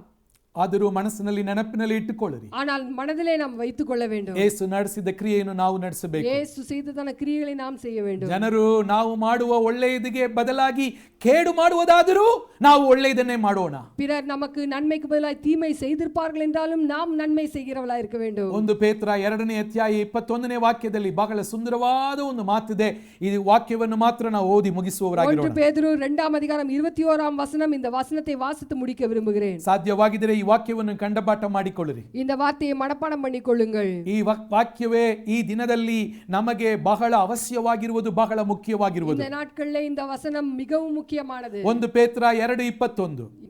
1 பேதுரு 2:21. ಇದಕ್ಕಾಗಿಯೇ ನೀವು ಕರೆಯಲ್ಪಟ್ಟಿರಿ, ಕ್ರಿಸ್ತನು ಸಹ ನಿಮಗೋಸ್ಕರ ಬಾಧೆ ಅನುಭವಿಸಿ ನೀವು ತನ್ನ ಹೆಜ್ಜೆಯ ಜಾಡಿನಲ್ಲಿ ನಡೆಯಬೇಕೆಂದು மாதிரிಯನ್ನು தோரிசி ಹೋದನು. இதற்காக நீங்கள் அழைக்கப்பட்டும் இருக்கிறீர்கள், ஏனெனில் கிறிஸ்துவும் உங்களுக்காக பாடுபட்டு நீங்கள் தம்முடைய அடிசுவடுகளை தொடர்ந்து வரும்படி உங்களுக்கு மாதிரியை பின்வைத்து போனார். ನೋಡ್ರಿ, ನೀವು ತನ್ನ ಹೆಜ್ಜೆಯ ಜಾಡಿನಲ್ಲಿ ನಡೆಯಬೇಕೆಂದು, நீங்கள் அவருடைய அடிசுவட்டிலே நடக்க வேண்டும் என்று. ಇದನ್ನೇ ನಾನು ಇವತ್ತು ಬಹಳ ಸ್ಪಷ್ಟವಾಗಿ ಮತ್ತೆ ಮತ್ತೆ ಹೇಳುತ್ತಾ ಇದ್ದೀನಿ. இதுதான் உங்களுக்கு தெளிவாக நான் திரும்ப திரும்ப சொல்லிக் கொண்டிருக்கிறேன். ಯೇಸುವಿನ ಹೆಜ್ಜೆಯ ಜಾಡಿ ಅಂದ್ರೆ ಏನು? ஆண்டவராகிய இயேசுவின் அடிசுவடு என்றால் ಆತನು ನಡೆಸಿದ ಕ್ರಿಯೆಗಳನ್ನು ನಾವು ನಡೆಸಬೇಕು. ஆண்டவருடைய கிரியைகள், அந்த கிரியைகளை நாம் நடப்பிக்க வேண்டும். ಇದರ ಅರ್ಥ ಏನು? இது அர்த்தம் என்ன? ಈ ವಾಕ್ಯದಲ್ಲಿ ಹೇಳಲ್ಪಟ್ಟಿರುವ ಹಾಗೆ இந்த வார்த்தையிலே சொல்லப்பட்டதான வசனத்தின்படி ಕ್ರಿಸ್ತನು ಸಹ ನಿಮಗೋಸ್ಕರ ಬಾಧೆ ಅನುಭವಿಸಿದ ಹಾಗೆ கிறிஸ்து நமக்காக இப்பேற்பட்டதான பாடுகளை அனுபவித்தபடினாலே ನಾವು ಕೆಲವು ಸಮಯದಲ್ಲಿ ಯೇಸು ಕ್ರಿಸ್ತನಿಗೋಸ್ಕರ ಕೆಲವು ಬಾಧೆಗಳನ್ನು ಅನುಭವಿಸಬೇಕಾಗುತ್ತದೆ. நாமும் சில சமயங்களில் இயேசு கிறிஸ்துவுக்காக இப்பேற்பட்டதான பாடுகளை அனுபவிக்க வேண்டும். ಬರುವ ದಿನಗಳು ಇನ್ನೂ ಕೊಟುರವಾದ ದಿನಗಳಾಗಬಹುದು. வருகிறதான நாட்கள் இன்னும் கொடூரமான நாட்களாய் மாறலாம். ಜನರು ಒಂದು ವೇಳೆ ನಿಮ್ಮನ್ನು ನೋಡಿ ಹೇಳಬಹುದು, உங்களை பார்த்து சொல்லலாம், ಯೇಸುವನ್ನು ಬಿಟ್ಟು ಬಿಡು, இயேசுவை விட்டு விடுங்கள், ಇಲ್ಲ ಅಂದ್ರೆ ನಿನಗೆ ನಾನು ಕಷ್ಟ ಕೊಡ್ತೀನಿ, இல்லனா உங்களுக்கு நான் வேதனையை கொடுப்பேன், ನಿನಗೆ ಹಿಂಸೆ ಕೊಡ್ತೀನಿ. உங்களுக்கு இன்னும் அதிகமான நெருக்குதலை கொடுப்பேன்.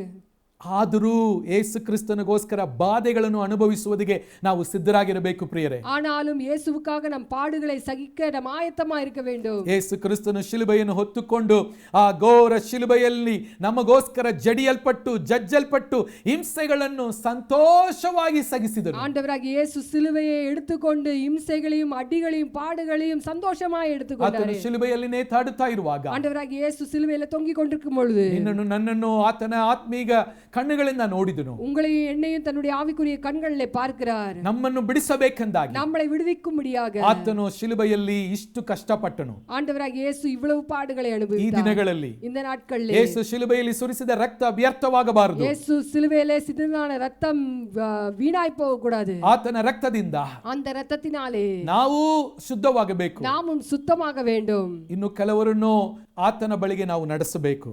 மற்றவர்களையும் நடத்த வேண்டும். ಇದಕ್ಕೆ ದೇವರು ನಮಗೆ ಕೃಪೆಯನ್ನು ಕೊಡಲಿ. இதற்கு கிருபைகளை தர வேண்டும். ಶಿಲುಬೆ ಎಂದು ಹೇಳುವಾಗ சிலுவை என்று சொல்லும் பொழுது ಎಲ್ಲಾ ಕಷ್ಟಗಳು ಶಿಲುಬೆ ಎಂದು ಹೇಳಕ್ಕಾಗಲ್ಲ. எல்லா கஷ்டங்களும் சிலுவை என்று சொல்ல முடியாது. ಕೆಲವರು ತಪ್ಪು ಮಾಡ್ತಾರೆ. சிலர் தப்பு செய்கிறார்கள். ಅವರು ಮಾಡಿದ ತಪ್ಪಿಂದ ಅವರಿಗೆ ಏನೋ ಒಂದು ಶಿಕ್ಷೆ ಸಿಗ್ತದೆ. அவர் செய்கிறதான தவறு நிமித்தமாக ஏதோ ஒரு அடி அவர்களுடைய வாழ்க்கையில விழும். ಅವರು ಬುದ್ಧಿಹೀನವಾಗಿ ನಡೆದುಕೊಳ್ಳುತ್ತಾರೆ. அவர்கள் ஞானமற்று நடந்து கொள்கிறார்கள். ಆದ್ದರಿಂದ ಏನೋ ಒಂದು ಕಷ್ಟ ಬರ್ತದೆ. அதனால ஏதோ ஒரு கஷ்டம் வரலாம். ಅದೆಲ್ಲ ನಾವು ಶಿಲುಬೆ ಎಂದು ಹೇಳಬಾರದ್ರಿ. அதெல்லாம் நம்ம சிலுவை என்று சொல்ல முடியாது. ನಾವು ಬುದ್ಧಿ ಉಳ್ಳವರಾಗಿ ನಡೆದುಕೊಳ್ಳಬೇಕು. நாம் புத்தி உள்ளவர்களாய் நடந்து கொள்ள ನಾವು வேண்டும். ಜಾಣರಾಗಿರಬೇಕು. நாம் ஞானமுள்ளவர்களாய் இருக்க வேண்டும். ಅದೇ ಸಮಯದಲ್ಲಿ அதே சமயத்திலே ಶಿಲುಬೆಯನ್ನು ಧೈರ್ಯವಾಗಿ ಹೊತ್ತುಕೊಂಡು ಹೋಗಬೇಕು. சிலுவையை தைரியத்தோடு கூட எடுத்துக்கொண்டு போக வேண்டும். ಯೇಸು ಕ್ರಿಸ್ತನು ಈ ಕೃಪೆಯನ್ನು ನಮಗೆ ಕೊಡುವನು. இயேசு இந்த கிருபைகளை நமக்கு தருவாராக. ನಾನು ಹೇಳಿದ ಮಾತನ್ನು ನಾನು ಸಂಕ್ಷಿಪ್ತವಾಗಿ ನಿಮಗೆ ಹೇಳುತ್ತೇನೆ. நான் இப்பொழுது சுருக்கமாக சொல்லுகிறேன். ಯೇಸು ನಡೆಸಿದ ಕ್ರಿಯೆಗಳನ್ನು ನಾವು ನಡೆಸಬೇಕು. இயேசு செய்ததான கிரியைகளை நாம் செய்ய வேண்டும். ಆತನ ಹಾಗೆ ನಾವು ತಂದೆಯನ್ನು ಪ್ರೀತಿಸುವುದಕ್ಕೆ ನಾವು ಸಮಯ ತೆಗೆಯೋಣ. தேவனோடு கூட தனிப்பட்ட முறையிலே நாம் ಸಮಯங்களை நாம் செலவழிக்கிறதுக்காக ವಿಶೇಷವಾಗಿ ಮುಂಜಾನೆ ನಾವು ಎದ್ದು ಆತನೊಂದಿಗೆ ಪ್ರಾರ್ಥನೆಯಲ್ಲಿ ಸಮಯ ಕಳೆಯೋಣ. அதிகாலையிலே எழுந்து ஜெபிப்போம். ಅದನ್ನು ದೇವರ ಮೇಲೆ ಇರುವ ಪ್ರೀತಿಯಿಂದ ಮಾಡೋಣ. அதை தேவன் மேல் உள்ளதன் அன்பின் நிமித்தமாய் செய்வோம். ಎರಡನೆಯದಾಗಿ ನಮ್ಮನ್ನು ಸುತ್ತಲಿರುವ ಜನರನ್ನು ನಾವು ಪ್ರೀತಿಸುವವರಾಗಿರೋಣ. இரண்டாவதாக நம்மை சுற்றிலிருக்கிற ಜನங்கள் நிமித்தமாக ವಿಶೇಷವಾಗಿ ದೇವರು ನಮಗೆ ಕೊಟ್ಟಿರುವ ಆತನ ಶಿಷ್ಯರನ್ನು ನಾವು ಪ್ರೀತಿಸೋಣ. அவர் நமக்கு கொடுத்ததான சீஷர்களை நேசிப்போமாக. ಮೂರನೆಯದಾಗಿ மூன்றாவதாக ಒಳ್ಳೆಯ ಕೃತ್ಯಗಳನ್ನು ಮಾಡುವವರಾಗಿರೋಣ. நற்கிரியைகளை செய்கிறவர்களாக இருக்க வேண்டும். ನಾಲ್ಕನೆಯದಾಗಿ நாலாவதாக ಶಿಷ್ಯರಿಗೆ ನಾವು ದೇವರ ವಾಕ್ಯವನ್ನು ಉಪದೇಶಿಸುವವರಾಗಿರೋಣ. சீஷர்களுக்கு நம்ம தேவனுடைய வார்த்தைகளை சொல்லுகிறவர்களாக இருப்போமாக. ಐದನೆಯದಾಗಿ ஐந்தாவதாக ಆತನಿಗೋಸ್ಕರ ಶಿಲುಬೆಯನ್ನು ಸಂತೋಷವಾಗಿ ನಾವು ಸಹಿಸಿಕೊಳ್ಳುವವರಾಗಿ ಶಿಲುಬೆಯನ್ನು ಹೊತ್ತುಕೊಂಡು ನಗುಮುಗದಿಂದ ಆತನನ್ನು ಹಿಂಬಾಲಿಸೋಣ. அவருக்காக நம் சிலுவையை சிரித்த முகத்தோடு கூட சந்தோஷமாய் எடுத்துக்கிறவர்களாக இருக்க. ಇದಕ್ಕೋಸ್ಕರ ನಾವೆಲ್ಲರೂ ಪ್ರಾರ್ಥನೆ ಮಾಡೋಣ. நல்ல ಕಣ್களை ಮೂಡಿ ಜೆಪಿಪೋம். ಎಲ್ಲರೂ ಇರುವ ಸ್ಥಳದಲ್ಲಿ ಮೊಣಕಾಲು ಉರಿಕೊಳ್ಳಿರಿ. ಇವಾಗ ನಾನು ನಿಮಗೋಸ್ಕರ ಪ್ರಾರ್ಥನೆ ಮಾಡುವಾಗ ನೀವು ಕೂಡ ಬಾಯಿ ತೆರೆದು ಒಪ್ಪಿಸಿಕೊಟ್ಟು ಪ್ರಾರ್ಥಿಸಿರಿ. ಜೆಬಿக்கிறದಾನ இந்த வேளையிலே வாய்களை திறந்து ஒப்பு கொடுத்து ஜெபிங்க. ವಾಕ್ಯವನ್ನು ಕೇಳುವವರಾಗಿ ಮಾತ್ರವಲ್ಲ, ಅದನ್ನು ಅದರ ಹಾಗೆ ನಡೆಯುವವರಾಗಿ ನಾವು ಇರೋಣ. வார்த்தைகளை கேட்கிறவர்களாய் மாத்திரமல்ல, அதன்படி நடக்கிறவர்களாக. ಈ ವಾಗ್ದಾನವನ್ನು ದೇವರು ನಮಗೆ ಕೊಟ್ಟಿದ್ದಾನೆ. இந்த வாக்குத்தத்தத்தை தேவன் நமக்கு கொடுத்திருக்கிறார். ಬರುವ ದಿನಗಳಲ್ಲಿ ನಮ್ಮ ಮೂಲಕವಾಗಿ ಮಹತ್ತಾದ ಕಾರ್ಯಗಳನ್ನು ದೇವರು ಮಾಡುತ್ತಾನೆ. வருதான நாட்களிலே மகத்துவமான கிரியைகளை தேவன் நமக்கு செய்கிறார். ಆದರೆ ಇವಾಗ ஆனால் இப்பொழுது ಆತನು ಮಾಡಿದ ಕ್ರಿಯೆಯನ್ನು ನಾವು ಮಾಡೋಣ. அவர் செய்ததான கிரியைகளை நாம் செய்வோமாக. ಒಪ್ಪಿಸಿಕೊಟ್ಟು ನಾವು ಪ್ರಾರ್ಥನೆ ಮಾಡೋಣ. ஒப்பு கொடுத்து ஜெபிப்போம். பரிசுத்தமுள்ள நல்ல பிதாவே, இந்த நாளில் கூட ஆண்டவரே கேட்டதான வார்த்தைகளின்படி இயேசுவை போல நாங்கள் நடக்க பேசுகிறவர்களாய் மாத்திரமல்ல ஆண்டவரே, அந்த நடைமுறையில் நாங்கள் செய்து காண்பிக்கிறவர்களாய் காணப்பட உதவி செய்யுங்கப்பா. இந்த நாட்களில் அடைக்கப்பட்டிருக்கிறதான சூழ்நிலைகளில் அநேகர்களுக்கு நாங்கள் ஃபோன் செய்து அநேகரோடு கூட நாங்கள் பேசி அநேகரில் ஆண்டவரே மண்டை நாங்கள் ஆண்டவரே கொண்டு வருவதற்கு எங்களுக்கு நீர் கிருபை செய்ய வேண்டும் நாங்கள் ஜெபிக்கோம். எங்களுடைய நேரங்களை நாங்கள் வீணாக்காதபடிக்கு நன்மை செய்கிறதான இயேசுவை போல, சுற்றி திருந்ததான இயேசுவை போல எப்பொழுதும் நன்மை செய்யக்கூடியதான இருதயத்தை ஆண்டவரை பெற்றுக்கொள்ள நீர் உதவி செய்வீராக. என் தேவனாகிய கர்த்தர் ஆண்டவரே கேட்டுக்கொண்டிருக்கிறதான ஒவ்வொரு பிள்ளைகளுடைய குடும்பத்தை நீர் ஆசீர்வதிப்பீராக நாங்கள் ஜெபிக்கிறோம். ஆண்டவரே, அவர்களுக்குரியதான பிரதிபலன்கள் என் தேவனாகிய கர்த்தரோடு கூட வருகிறது. என் தேவன் தாமே ஆண்டவரே ஒவ்வொரு சின்ன பெரிய காரியங்களின் கிரியைகளை கூட ஆண்டவரே நீர் ஆசீர்வதித்து ஜனங்களை நீர் ஆண்டவரே பிரதிபலன் அளிக்கிறதான தேவனாக இருக்கிறீரப்பா. இந்த நாளில் ஒவ்வொருவரையும் நீர் ஆண்டவரே நடத்துவீராக நாங்கள் ஜெபிக்கிறோம். நல்ல நல்ல சாட்சிகளை எழுப்புவீராக ಯೇಸುವಿನ ಮೂಲಮಾಗಿ ಕೇಳಿಕೊಳ್ಳೋಣ நல்ல பிதாவே. ಆಮೆನ್. ಕೊನೆಯದಾಗಿ ಒಂದು ನಿಮಿಷ ನಮ್ಮ ಸಭೆಗೋಸ್ಕರ ಪ್ರಾರ್ಥನೆ ಮಾಡೋಣ. நம்முடைய ஆலயத்துக்காக நாம் ஜெபிப்போம். ಹಂಗೆ ನಾವು ಪ್ರಾರ್ಥನೆಯಲ್ಲಿ ಇರುವಾಗ ஜெபத்தில் இருக்கிறதான சமயத்திலே ನಮ್ಮ ಸಭೆಗೋಸ್ಕರ ಪ್ರಾರ್ಥನೆ ಮಾಡೋಣ.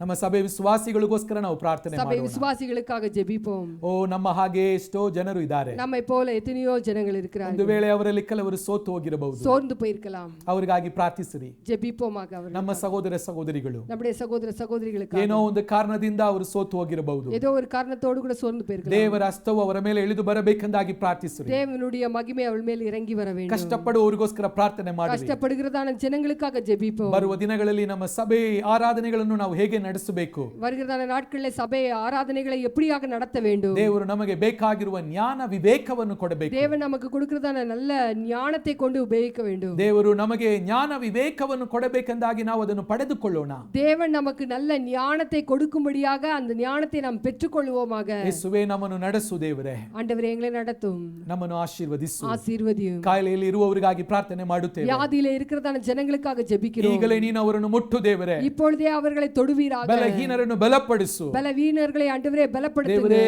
ಇವತ್ತು ನಮ್ಮ ಸಂದೇಶವನ್ನು ಕೇಳಿದ ನಿಮ್ಮ ಜನರಲ್ಲಿ ಯಾರಾದರೂ ದೆವ್ವದ ಕಾಟದಿಂದ ಇರುವುದಾದರೆ ಈಗ ಅವರಿಗೆ ಬಿಡುಗಡೆಯಾಗಲಿ ಎಂದು ನಾವು ಬೇಡುತ್ತೇವೆ. இந்த வார்த்தைகளை கேட்டுக்கொண்டிருக்கிற யாராகிலும் ஆண்டவரே பிசாசின் தொல்லையிலே காணப்படுவார்கள் என்றால் ಯೇಸುವೇ, ನಿನ್ನ ಶಕ್ತಿಯಿಂದ ಅವರನ್ನು ಬಿಡುಗಡೆ ಮಾಡು ದೇವರೇ. உம்முடைய வல்லமையினாலே அவரை விடுதலையாக்குவீராக. ನಿನ್ನ ಬೆಂಕಿ ಅವರ ಮೇಲೆ ಇಳಿದು ಬರಲಿ. இப்பொழுது உம்முடைய அக்கினி இறங்கி வரட்டும். ನಿನ್ನ ಅಭಿಷೇಕದಿಂದ ನಮ್ಮನ್ನು ತುಂಬಿಸು. உம்முடைய அபிஷேகத்தினாலே எங்களை நிரப்புவீராக. ಆಶೀರ್ವದಿಸು. ஆசீர்வதியும். ಅನೇಕರಿಗೆ ಆಶೀರ್ವಾದವಾಗಿ ನಮ್ಮನ್ನು ಮಾರ್ಪಡಿಸು. அநேகருக்கு ஆசீர்வாதமாய் எங்களை மாற்றும். ಯೇಸುವಿನ ನಾಮದಲ್ಲಿ ಬೇಡುತ್ತೇವೆ ತಂದೆಯೇ. இயேசுவின் நாமத்தினாலே கேட்டுக்கொள்கிறோம் நல்ல பிதாவே. ಆಮೆನ್. ஆமென். ಎಲ್ಲರೂ ಸೇರಿ ಹೇಳೋಣ. எல்லாரும் சேர்ந்து சொல்லுவோமா? ನನ್ನ ಮನವೇ, என் ஆத்துமாவே கர்த்தரை ஸ்தோத்திரி. ನನ್ನ ಸರ್ವೇಂದ್ರಿಗಳೇ ಆತನ ಪವಿತ್ರ ನಾಮವನ್ನು ಕೀರ್ತಿಸಿರಿ. என் ನನ್ನ ஆத்துமாவே ಮನವೇ கர்த்தரை ಯೆಹೋವನನ್ನು ஸ்தோத்திரி. ಕೊಂಡಾಡು. ಆತನು ಮಾಡಿದ ಉಪಕಾರಗಳಲ್ಲಿ ಒಂದನ್ನೂ ಮರೆಯಬೇಡ. ನಮ್ಮ ಕರ್ತನಾದ ಯೇಸು ಕ್ರಿಸ್ತನ ಕೃಪೆಯು, ತಂದೆಯಾದ ದೇವರ ಪ್ರೀತಿಯು, ಪರಿಶುದ್ಧಾತ್ಮನ ಅನ್ಯೋನ್ಯತೆ, ಆಳ್ವಿಕೆ, ನಡೆಸುವಿಕೆ ನಿಮ್ಮೆಲ್ಲರೊಂದಿಗೆ ಎಂದೆಂದಿಗೂ ಕ್ರಿಸ್ತನ ಬರೋಣದ ದಿನವರೆಗೂ ಶಾಶ್ವತವಾಗಿ ನೆಲೆಗೊಂಡಿರಲಿ. ಆಮೆನ್. ಆಮೆನ್. ಒಂದೇ ಒಂದು ಅನೌನ್ಸ್ಮೆಂಟ್, ஒரு அறிவிப்பு. ಈ ದಿನಗಳಲ್ಲಿ ನಮ್ಮ ಸಭೆ ಬಿಲ್ಡಿಂಗ್ ಓಪನ್ ಆಗಿರುತ್ತದೆ. இந்த நாட்களிலே ஆலயம் திறந்து வைக்கப்பட்டிருக்கிறது. ಪ್ರತಿ ದಿನವೂ ಬೆಳಿಗ್ಗೆಯಿಂದ ರಾತ್ರಿವರೆಗೂ, காலையிலிருந்து ராத்திரி வரைக்கும் திறந்திருக்கும். ನಿಮಗೆ ಅನುಕೂಲವಾದ ಸಮಯದಲ್ಲಿ ನೀವು ಬಂದು ಪ್ರಾರ್ಥನೆ ಮಾಡಿ. உங்களுக்கு கிடைக்கிறதான சமயங்களிலே ஆலயத்துக்கு போய் நீங்கள் ஜெபிங்க. ನಿಮ್ಮಲ್ಲಿ ಯಾರಿಗಾದರೂ ಏನಾದರೂ ಪ್ರಾರ್ಥನೆ ಕೋರಿಕೆಗಳಿದ್ದರೆ ನಮ್ಮನ್ನು ಸಂಪರ್ಕಿಸಿರಿ. உங்களுக்கு யாருக்காகிலும் ஜெப தேவைகள் இருக்குமானால் எங்களுக்கு தொலைபேசியிலே அழையுங்கள். ನಿಮಗೋಸ್ಕರ ನಾವು ಪ್ರಾರ್ಥನೆ ಮಾಡುತ್ತಾ ಇದ್ದೀವಿ. உங்களுக்காக நாங்கள் ஜெபித்துக் கொண்டிருக்கிறோம். ದೇವರು ನಿಮ್ಮನ್ನು தேவன் ಆಶೀರ್ವದಿಸುತ್ತಾನೆ. உங்களை ஆசீர்வதிப்பாராக. ದೇವರ ಕೃಪೆ ನಿಮ್ಮೊಂದಿಗೆ ಇರಲಿ. தேவனுடைய கிருபை உங்களோடு கூட இருக்கட்டும். ಆಮೆನ್. ஆமென்.